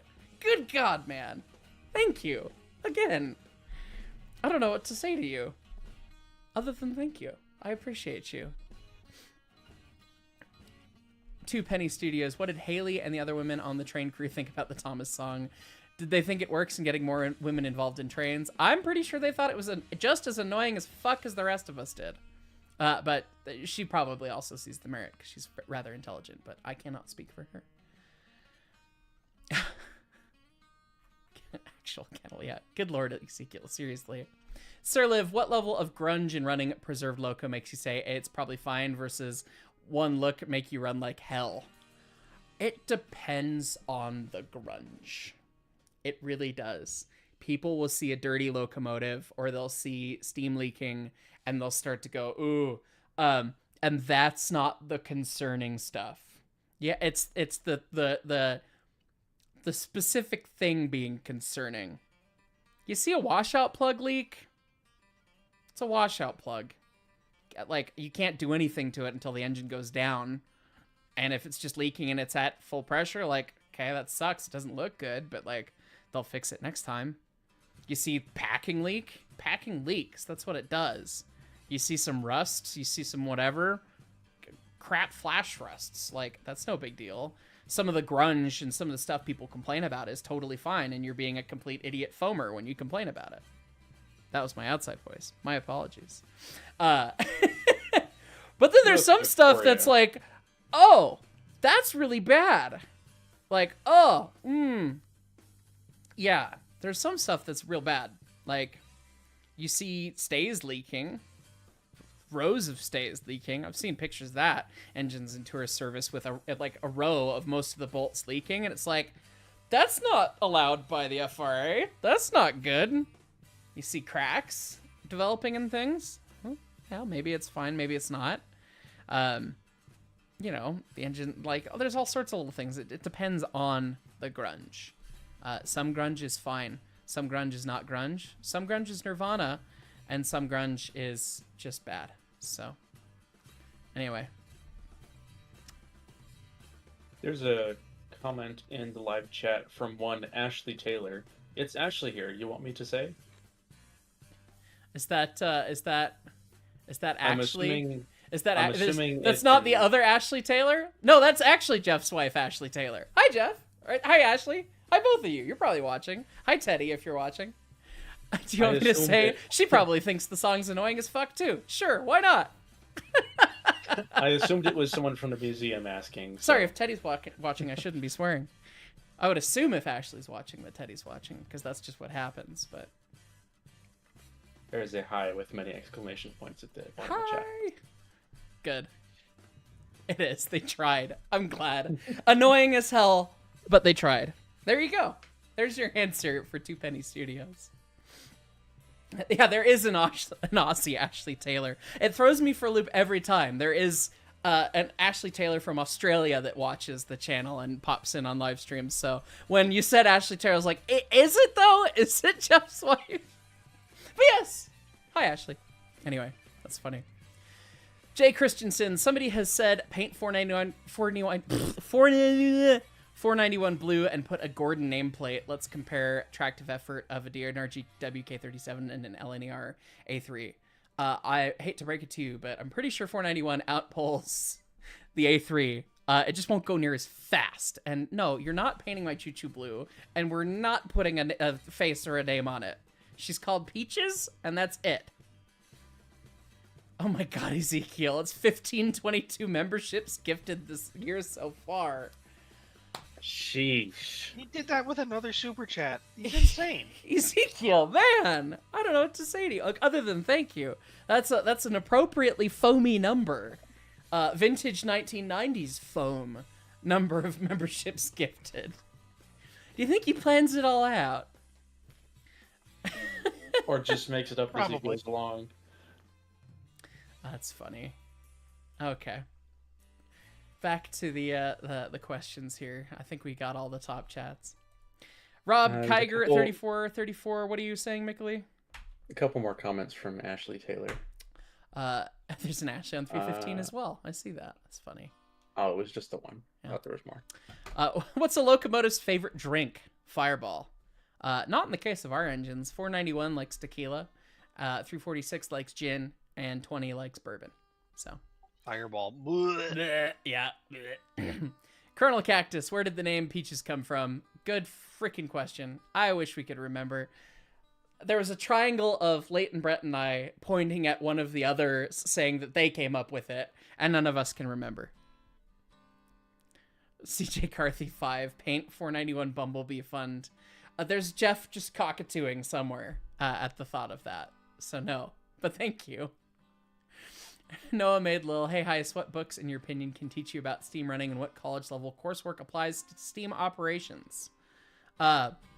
There's many different books out there. You can find many different instructional books that were designed for locomotive engineers and firemen back in the day that you can find on eBay and at museum book sales and that sort of thing. If you want to get those details about running and all that stuff, those are tremendously helpful. I don't have titles off the top of my head, but you see them around.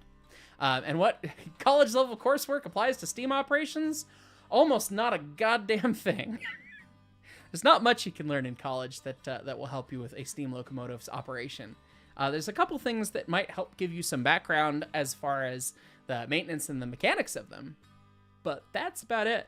Operations-wise, not really much anymore. So You're better off trying to go to a trade school and studying like machining or something that would give you relevant things to actually be able to work in the shop. Because, like, as I understand it, running's difficult, but there's not really a way to learn that book-wise. You really have to have the hands-on experience to really be able to say anything about Right. it. Brillbus makes a good point in chat as well, though. Museum studies major and or any courses on writing and fundraising, that makes you a great asset for the locomotives and preservation. Absolutely. If you can take those pieces, 100%. I mean, you can make money rain from the sky for your locomotives. I mean, that's one of the nice things about the museum and the staff we have at the museum these days is that we walked into 346's 1472 with a bunch of money set aside, ready for their overhaul. So it's going to get done relatively quick because of that. So,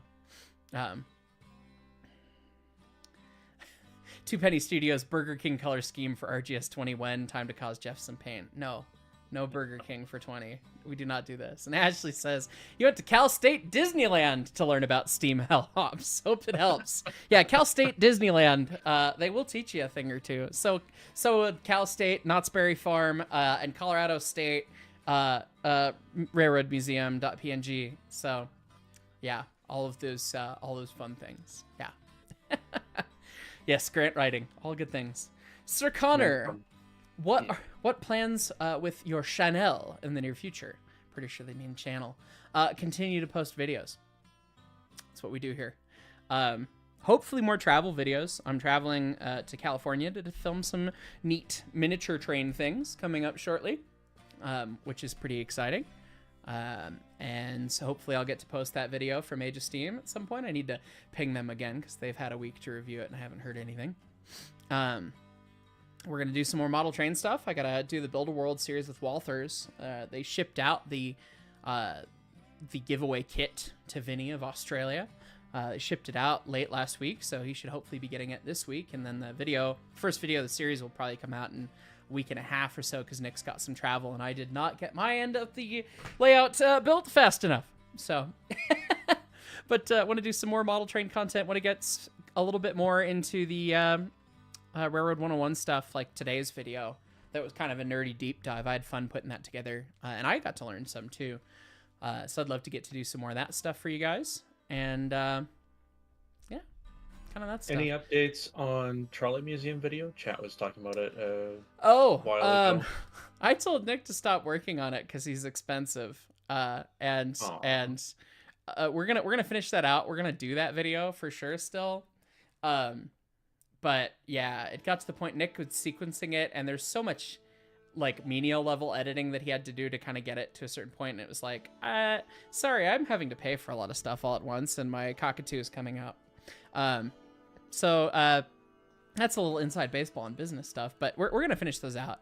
I'm actually waiting on a render of it from Nick, but he's out, so he's gonna render what he has, and then I'm gonna kind of sequence it and maybe have him do one last pass at it when we get it finished. But it was less coordinated and set up with dedicated shots than the other things. It was a bit more ad hoc, so it lends itself to more editing to make a cohesive story. So we will get there. We will have the Rock Hill Trolley Museum video done because everyone needs to see Brobus in his beautiful uniform doing his best presentations, of course, here. So Lesage. Yeah, it turns out everything's expensive and running a business is not fun, but people like Ezekiel make it a lot easier. Jesus Christ. Thank you, friend. You're insane. I've got like 4 ahead of you to get to first. Thank you so much. Steamton 122, dumb question for you. If you could envision yourself as a locomotive, what would I be? If I was a locomotive myself, if I was an actual locomotive myself, I don't even know where to begin with that statement. Based on average size and average weight, I would be some flavor of USRA 282. There you go. That's probably what I'd be. Brett would be something that would just have the biggest drivers. Very tall. There you go. That's all I got. I don't know what other jokes we could make about this. I don't know any short, fat guys, so I don't know who would be a K-37. So anyway. Two Penny Studios, permission granted to show the chat the picture of the Burger King theme scheme you shared with me. Let me pull that up. It's pretty cursed. If I can pull it up, if Discord will work, perhaps, maybe not. Who knows? Scroll. There we go. It's working now. Gotta scroll past all these pictures of lamps. There we go. Yeah, this is, Knott's Berry Farm did some cursed stuff to their choo-choos back in the day. This is the Burger King scheme. It's pretty... Is it actually an ad for Burger King? Nope. It's just a horrendous picture of this choo-choo and what it actually looked like. Oh. Oh no. So bad. Just... No. Oh. Just... This makes me die. Yeah, which Baldwin style is this, Armageddon? Style non-existent. Style death. Yeah. Yeah, that's horrid. We don't like that. We're gonna get that off the screen. Whopper style. Jay I like Christensen. what Scarlett has said. I'm not loving it. I'm not loving it. Beautiful. Jay Christensen, let's please not paint 20 to look like a burger. Agreed. Corey Gibson, let's put racing stripes on Grandma. No, stop doing this. No. No. Ezekiel, for the edit in that case, my friend. Thank you so much. Northwesterner, well, I have to step out for the mandatory don't burn down the dorm hall lecture. Good. Just plays through Little Engines, Big Men. It's a great read. Have fun in Seattle. Thank you. I need to get back to recording the audiobook, I know. Every time I've had time that I've been able to get some recording done, my voice has been dead. The timing has just not been worked out. Southern Pacific AC9 hanging in ES and DVC if you want to know about Arizona 3-foot. I appreciate the offer. I've got a bunch more questions that I want to try and get through, and I do have a hard out time tonight. Otherwise, I'd take you up on it. Z Photography. If 460s are called 10-wheelers, why aren't 280s called 10-wheelers if they have 10 wheels on the locomotive? Funny question. You know, the names for wheel arrangements are all kind of dumb. They already had a name for 280, and so they didn't care about the number of wheels, apparently. It's fine. So. Let's see. Steam Ton 122. I think I could pull off a K36 or a C19. Good. I'm glad. Let's see. The Gaming Taco 9779. What's been your best experience in the past year on the YouTube side of things? The community. Getting to interact with you guys, like doing these office hours things, hanging out in Discord when we played TF2 or we play Among Us or whatever, hanging out with you guys is so much fun. The community is really what makes it worth it. Having this group of people and getting to see people learn things and getting to provide a place that people are getting to learn about railroading and coming together is the best thing. Making the videos is one thing. I love making the 3/4 show videos. Those are so much fun. But like, yeah, just the best. Just doing all that stuff has been the most fun. So There's yeah. another comment from Ashley just see. below that last super chat. Yes, her second university, Knott's. She got her master's in putting up with her husband in steam locomotives there. A master's in putting up with Jeff Taylor. Yeah, I remember Jeff saying that he met Ashley when he was training Ashley to run and fire at Knott's. And I was just like, how the hell did they get married? How were you instructed by Jeff Taylor and committed to that? It's fine. We love Jeff. Jeff is great. Okay. But he can be very particular in certain instances. It's fine. So can we all. Strasbourg Railfan 90. Can I explain the differences between direct and indirect wall shirts, valve gear, and why a locomotive would need a specific type? It depends on the way the crosshead is set up and whether it's inside or outside admission. Because you have inside and outside admission. Inside admission meaning the live steam is on the inside of the valve and then the exhaust goes on the outside. Outside admission meaning the branch pipe splits and they get the steam from the outside of the valve rather than the inside of the valve to the pistons. And so the valve needs to move opposite for each one of those to work properly. And so you can either go from direct admission or direct to indirect wall shirts to make that happen, or you can also flip the crosshead around because you will end up with locomotives with a different crosshead setup that ends up having wall shirts become indirect. Let me see if I can show what I mean. Rather than look through my files, which are a rat's nest, let's look up pictures. DNRGW 491. Peaches.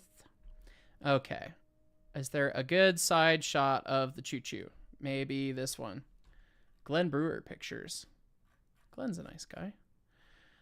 I've met him once. Let's see. Can we just open that picture? There we go. All right, so we can see with 491, you can barely see it, but the radius rod goes up above the valve crosshead. So the radius rod goes above, the valve crosshead sits below that on the combination lever, right? So if the radius rod were to go below the valve crosshead, it would flip that motion because the pivot would be different. The pivot point is the valve crosshead. And so you also have other engines like SP18, I want to say is backwards. Let me see. Yeah, SP18 is backwards, but I just want to look at that picture, open it in a new tab, and it's going to open YouTube every time. Life's hard. The lighting is not ideal there. Come on, show me the money. I know I have pictures of 18, but I hate looking. See, this is the problem. I thought it would be easier to look through other people's pictures, but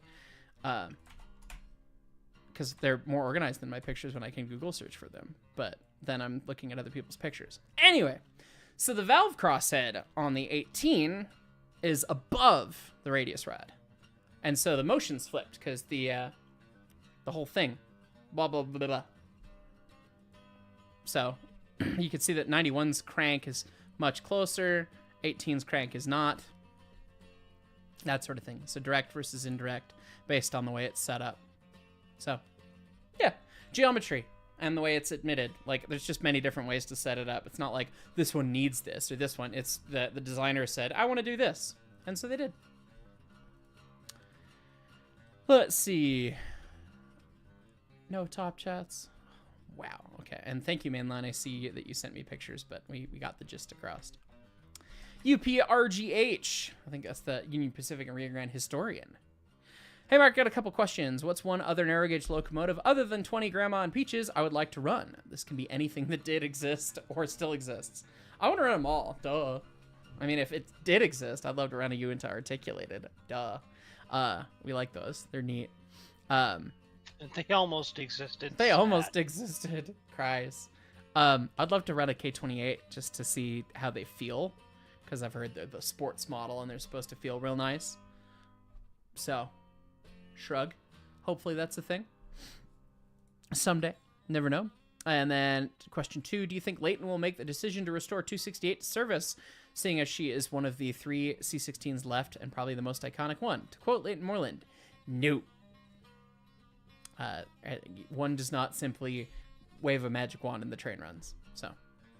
Nitty Gritty Garage 5497. Hey, Hyce, I was wondering if you or anyone on the stream had ever heard or have any information on the Muscle Shoals Lock Railway. You're local to it, and you're actively trying to find out more. Basically, it was a railway that ran the locks on the Tennessee River before the TVA had its dams made in the 20s. Also, there was legend one of their locomotives, narrow gauge 40s, being sunk in the dams, rose the water, and left there. I have no clue. I don't know if any of you guys have a clue, but that sounds neat. Nope. All right. Nielsen Connect 5839. I probably just butchered that pronunciation. What's the first thing you're going to cook on the scoop when Grandma's back in service? Everyone keeps saying it's got to be cookies. We got to try and make some cookies on the scoop at Grandma. I don't think cookies are going to work, but we'll try. It's baking. Baking is a science, and that's not very scientific. Right. I don't see cookies working. I'll try and make like an actual recipe, and I'll try like a Pillsbury, like you can't fuck this up kind of thing, and we'll see if they're edible. So, Pilot Pagasi, a fireman for 9 months. Thank you. Yay, 9 months. Question: what's your favorite shenanigans railroads did to burn terrible coal? Gotta love corporate jumping over dollars to save a dime. Good God, man. The fact that camelbacks exist, like. I got to see the camelback in person. It was just like, oh. Yep. Anyway. Night Monkey, JY9RE. I have a question. If you could choose one locomotive to restore, what would it be and why? 683, because it's the last Rio Grande standard gauge engine. It's the perfect size for the museum, and it would be neat to run. But, I mean, we'd have to standard gauge the loop, and I can hear Jeff yelling at me from the other side of town. So... No bake cookies, says Brobus. Oh, that's a good idea. That would actually probably work. We could try that as option 3. So. Atomic Wizard. What's my favorite pasta shape? Is it cheating and or not answering the question to say gnocchi? Because that's not really a pasta shape. It's a type of pasta. I love gnocchi. The little potato little dudes. Oh, so good. That's probably my favorite nostalgic, tasty thing. As for other shapes, like... I don't know. All pasta's carbs, man. If it holds the sauce real good, like a nice brass die-cut penne, yeah, that's some good stuff. So. Get your butt back out to the EBT and we can do the s'mores video there. That would be fun. I want to get back. I want to go back out to Pennsylvania. Probably not this year. Maybe next year. Who knows? I'm already doing a lot of travel next year. I can smell it. Including international travel. That's just like, I have anxiety for that already, and it's like 9 months away at least. So, anyway. Slandered Stone 6793. How hard would it be to make a whistle, granted you had the right tools and all? It's kind of hard. Like, if you have all the tools and the know-how, like, you can make one. It's not simple, but if you're a good welder, I mean, you could do it. So. Let's see. International travel, do tell more. I'm going to Croatia for family and music stuff, and I might stop off in the UK and bug Lori a little bit. That part's very TBD, but I am definitely going to Croatia, so gonna go play an obnoxious Croatian upright bass again. Not overly difficult to build a whistle, difficult to get it to sound pleasant. That's fair enough. Trains and more random. Let's see. Random question. Is it possible to break a man rod? Yes. Rod that connects the piston to the rest of the gear. Yes. What do you get when you put Pepsi in an oven? 2 questions. Yes, you can break a main rod. You have to try really hard. Like, that's impressive. You usually break something else first, and then the resulting kabamo does the main rod. And yes, 2 Penny Studios, we will make the popcorn. It will happen. Boiled Pepsi? Boiled Beepus? Roasted Beepus? Isn't there a photo somewhere of, like, this super mangled and twisted main rod? Yeah, probably from the Blue Peter. Yeah, the Blue Peter exploded it. Yeah. Yeah, I don't know what happens when you put Pepsi in an oven. Oh, there it is. There's the punch. You get baking soda.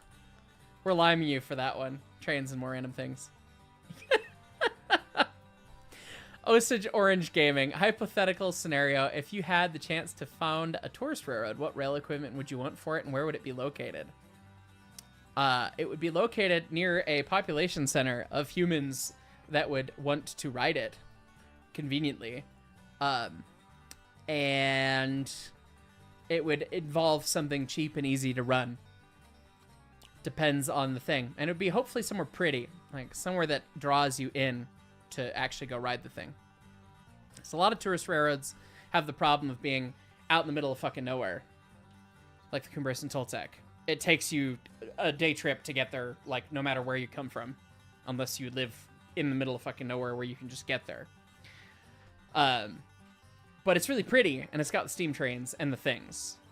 So, like, ideally, you'd be somewhere, like, the museum's great, because we're right next to Denver. We're not really a tourist railroad, but we kind of do some of the more touristy things to get folks to come in. But we're right next to Denver. We have that population center to just grab people. Even if you're only getting a small percent of people, there's so many people, it's easy to make it work. Right, so, found a tourist railroad somewhere near an underserved market of people that need a train, that would have a pretty place to run a train with the appropriate train for it to run. You probably start with something simple, old, and diesel, or a small steam engine. So, yep. All that sort of thing. There's Vinny. the box just arrived for the giveaway. This is going to be cool. Awesome. The first video is going to be probably coming out in like a week and a half or 2 weeks. So we're a little slow on that. And Nick's got a bunch of travel now that I didn't realize until too late. And I didn't get my button gear to get my end of the video filmed. So we'll get there. Jay Christensen, for you guys saying paint X engine in Y scheme, buy a model of that engine, paint it in that scheme yourself. The real ones will be kept in their historic schemes. Say it again for the people in the back. Thank you, friend. Steam Ton 122, middle of nowhere being New Mexico in general. I mean, you're not wrong. You're not wrong. Ezekiel. Thank you, friend. Make sure you do apply for global entry if you don't already have it for your international travel. I don't think I have it. Get the whistle for $50. Forgot about that. I don't think I have global entry. I have TSA pre-check, which is nice, but I don't think I have global entry. I have a passport. Gotta figure all that stuff out, but yeah. Anyway. Rex Anger, thanks for describing the Bennett Brookway at the Whiteman Park, Perth, Western Australia. Picnics, wildlife park, trolleys, cars, buses, and 4 suburbs growing around it. Come visit one day. I've got international travel planned for next year, and I don't think I can afford nor stand doing it twice in 1 year, probably. So, yes, I would absolutely love to get it down to Australia, but might have to be the next year after that. We'll see. Or maybe I'll be crazy and do it next year. I don't know. I have no plans, but it'd be fun. Let's see. J Doug 2335. If there was no U.S. highway system, would there be more railroads? And do you think that the Rio Grande would still be a railroad? There'd absolutely be more railroads because there wouldn't be as much long haul trucking. The Rio Grande would probably not be a railroad still because they still probably would have merged the way that they did. 6777 Productions. What is my pizza recipe? You think you can just ask that and get the answer? Good heavens. Ugh. How dare you? How dare you assume that? Yeah, that's close to the vest kind of thing. Spoilers, just look at Adam Ragusia's YouTube for the crust, more or less. And look at Sam the Cooking Guy for the sauce. You'll figure it out. Do we want a caboose? We can get a caboose. The caboosin. Get caboose. Ezekiel 034 global entry takes at least 6 months to get, so you need to get on it if you want it. Oh, damn it. That means I have to do something soon. Let me put that on a to-do list sticky note here.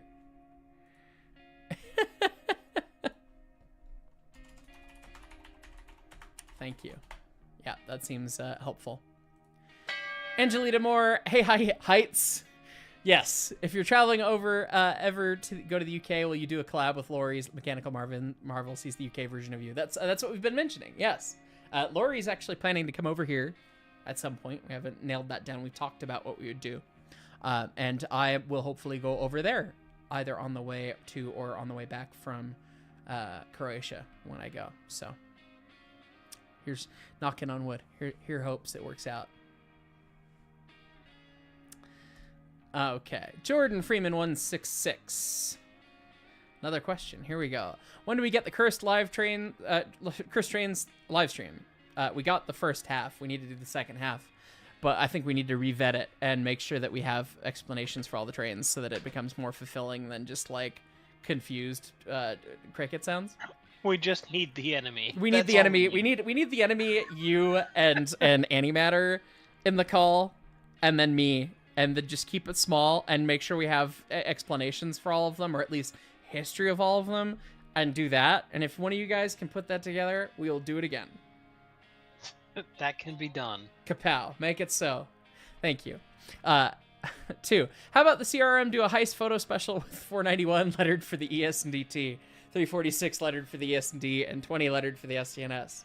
I can hear Jeff Taylor's brain exploding from the other side of town once again.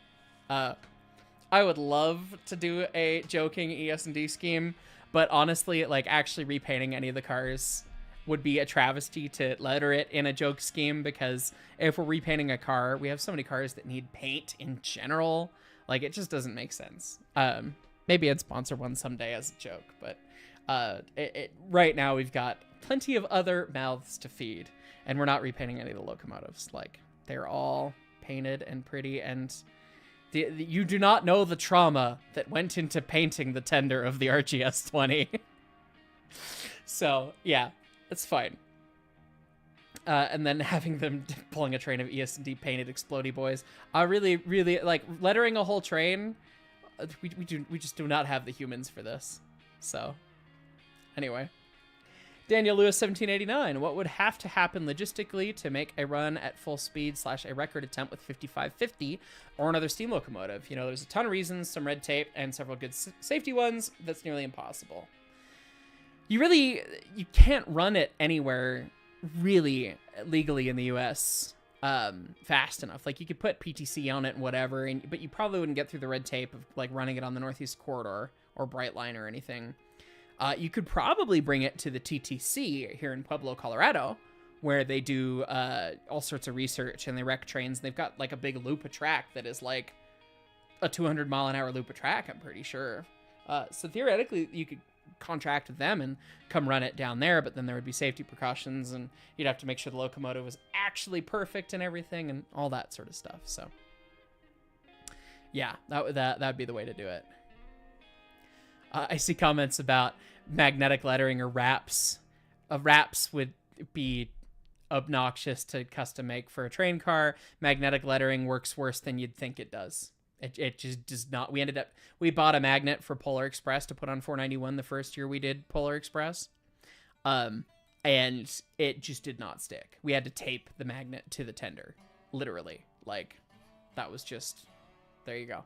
That's what you had to do. So. Sounds about right. Yeah. Bulky Ryan, what are some of the weirdest things, i.e. RGS-isms, a railroad has done? The list is long. I mean, you just ask Spinoto about cursed railroads. The Porterfield doing the 20% grade, treating it like a literal roller coaster. The Mount Tam, 90-degree curves. 90-degree curves. Yeah, that's worse than RGS. That's just some dumb shit. Dumb fixes like the RGS. I'm not aware of anything more dumb than the RGS, but I'm certain it happened. Points vaguely at all of logging railroads in all of history. So, let's see. I think I'm gonna do a couple more questions. We're not gonna get through all of these because there's still so many pages, and I've got to have dinner before I've got a Century of Steam related meeting this evening. So. I'm going to have to jump off shortly here. So I'm going to get the last 3 on this page and these top chats that are coming in, and then we'll be out of here, I think. And End of the Line's playing already anyways, so we've run through the playlist all the way once. Cedar Valley Rail, what is an incredibly valuable lesson learned in regards to operating around the general public? Is there something short and sweet / condensed that you tell people that helps keeps minds towards safety? We always say don't excite, be polite at the museum. Like, be polite to the folks, keep them safety conscious, try and separate the railroad from the people, at least. One thing that's helpful at the museum is we're all the way fenced and chained off, versus Nevada State is more open, which lends to a different experience, but when you're talking about herding cats, you then have to have more people to herd the cats. Good fucking Christ, Ezekiel. Okay, let's get the top chats, because Ezekiel is just single-handedly the economy tonight, apparently. Apocrypha Darkbane, here's a thought, ES&D themed rap for your GTO. It pains me to mention this, though, as you own a Camaro and understand the pain of vandalizing your baby. My baby's paint sucks. I would shitpost on the GTO if I knew I was going to repaint it soon. That thing needs some love. And thank you to Penny Studios, I see that. Thomas Perry, how much would it cost to repaint one of the cars at the museum? I would be down to come from Virginia to paint a car. You know, I don't honestly know what the cost is. It's usually in the prep work that's the biggest pain, because you're talking about sanding and everything and getting it in place to paint versus just slapping paint on it to keep it happy. Those are two different things. And we're not, right now, like, that's one thing that I'd love to see the museum get to, is get better at planning to be able to, like, have folks like yourself who want to come out for, like, a work week or a work weekend and do that. We're so spoiled with our big crew of volunteers just local from Denver that we don't tend to do that. And we could probably get a lot done if we did that sort of thing, but that takes a lot of coordination, and we're all really, really, really freaking busy people, so it's hard to make that sort of thing happen. Although we've discussed it before, so who knows? And we're gonna start the playlist over for the last little second here. Angelita Moore, I meant Hyce, but I'm on my phone using voice typing due to your PC using a VPN and Google being weird even though you turn it off, and thanks for the info. Yeah, Hyce is a hard one for voice to text, I get you, and I assumed that's what it was, but, you know, you always have to have fun, so. Ezekiel with another 50 memberships. Good God, man. Thank you. Like, seriously. Ezekiel's taking care of business for me tonight, apparently, so I don't know what to say other than thank you. And Nicholas Downs. Oh, another 50. Good God, guys. Thank you. The two of you. I appreciate both of you. Thank you so much. If we're gonna have enough brakemen that we can chop some fingers off, I guess. I sincerely appreciate you guys. It's been a tough month on the dollar side of things, just with lots of business expenses, and I don't run my business like it's a business because it's just me and that's not my skill set, and I finally started doing that, and it was really depressing. So your guys' love and support always like really means a lot, because it really makes the difference for me. So thank you. Jay Christensen, they had what degree curves on the Mount Tam? 90 degree curves, and many of them. Yeah, it's dumb. I need to get that video done with Spinoto. We need to talk through the Mount Tam. It's been on my Trello calendar for 6 months. I have been punting that down to the next week for about 6 months to do a video about that. And I just need to sit down and do that. So, Redline Overload Productions. Have I heard the song "I'm in a Hurry and I Don't Know Why" by Alabama? Also, what train store do you visit the most in Colorado? I've not heard that song. I'll have to check it out. And I tend to go to Rocky Mountain Supply up in Arvada. They now know me as Hyce. That was really funny. There was one time when I came in and I saw they had an N-Scale Big Boy running on the layout, and I asked if it was one of the Cato ones, because I was about to do the sponsorship one. He's like, no, this is one of the Broadway limited ones. The Cato ones aren't out yet. And I was like, oh yeah, I guess that makes sense. They said that they were shipping them. I'm getting the pre-production sample for a giveaway. And he's like, oh yeah, sure you are. Like, oh yeah, right. Okay, sure. And it's just like, well, yeah, I guess you don't know who I am. And then the next time I came in, a couple weeks ago with, actually when Jersey and Auntie and people were in town, walked in, oh, hey, Hyce. It's just like, oh yeah, hey. It was funny. So the folks that run that store are really nice, good people. So that was fun. Nicholas Downs, I'll have to help break the economy next time. Also, this is for the edit. Thank you, friends. We will get the trolley museum video done. I believe Nick is. I love what Nick does, and obviously everyone else does too. The amount of polish and flair he puts on stuff really brings the production level to the next level. But he is a professional, and he has a professional rate that he charges, and that is a challenging thing to deal with sometimes. But I'm confident, thanks to your guys' help, we'll be able to take care of these things. So I appreciate you guys. Being a business is no fun at all. It really isn't. I love talking about trains on YouTube. That part of things. Oh, dude, I'm so about that part. But the other stuff, not so much. This is why managers exist. Yep. Anyway. So I'm going to get these last two questions that are in this page to close out this page. And then we'll be off here. Video cyberspace. Which valve gear do I believe is the best for a steam engine? Baker. I like Baker. Pins. We like pins. Maintenance-wise, it's the easiest. It's not actually necessarily as performant as Stevenson, but Stevenson has intrinsic issues with the way that it is tied to the running gear. Like, Stevenson can give you more neat flexibility than other running gear because you can have variable lead in the valves and everything, and you can really optimize it for each cutoff position, which is crazy. But the eccentric sheaves being mounted to the axle means that as the suspension does things, and as the boxes wear and everything, you screw up your valve timing. And so it's like, if you're really beating the shit out of a Stevenson engine, it's a bit of a pain in the ass to keep up with and everything, compared to some other valve gears, which don't care about that because they're mounted to the frame rather than floating relative to the actual motion of the engine. So that is something I would have never thought of. Yeah, it's one of those things. Like, everything on Stevenson is floating or tied to an axle until you get to the rockers. So anytime you do any work on the motion, you're changing the valve gear.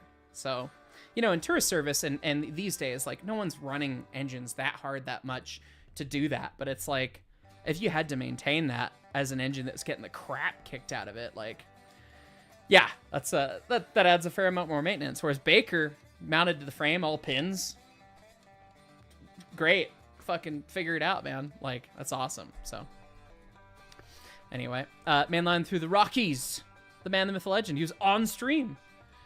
Justice for Mainline, yes. We like Mainline. Mainline's good people. Thoughts on the DNRGW Dome observation car Silver Sky being at the museum? I know you showed you that book that might fund the transport stuff, but I do want to know your thoughts on it. Also, sorry I missed the Narragage convention. Things didn't work out. Maybe next time. Hopefully next time. The convention was neat. I didn't get to see much of it. The Silver Sky. Let me look up a picture of it. I would, because I know we would love a dome car. I think that's no secret that the museum would love. Well, like, we don't have a dome car, and we'd love to have one. Oh, that's one of the ones from the Zephyr. Oh yeah, yeah. I want that. I want a dome. I want dome car at the museum. I want this. I want this. I want this one. Can I have it? Will that go around the curves? Fuck no. It's 85 feet long, but God, as a static display, yeah, so cool.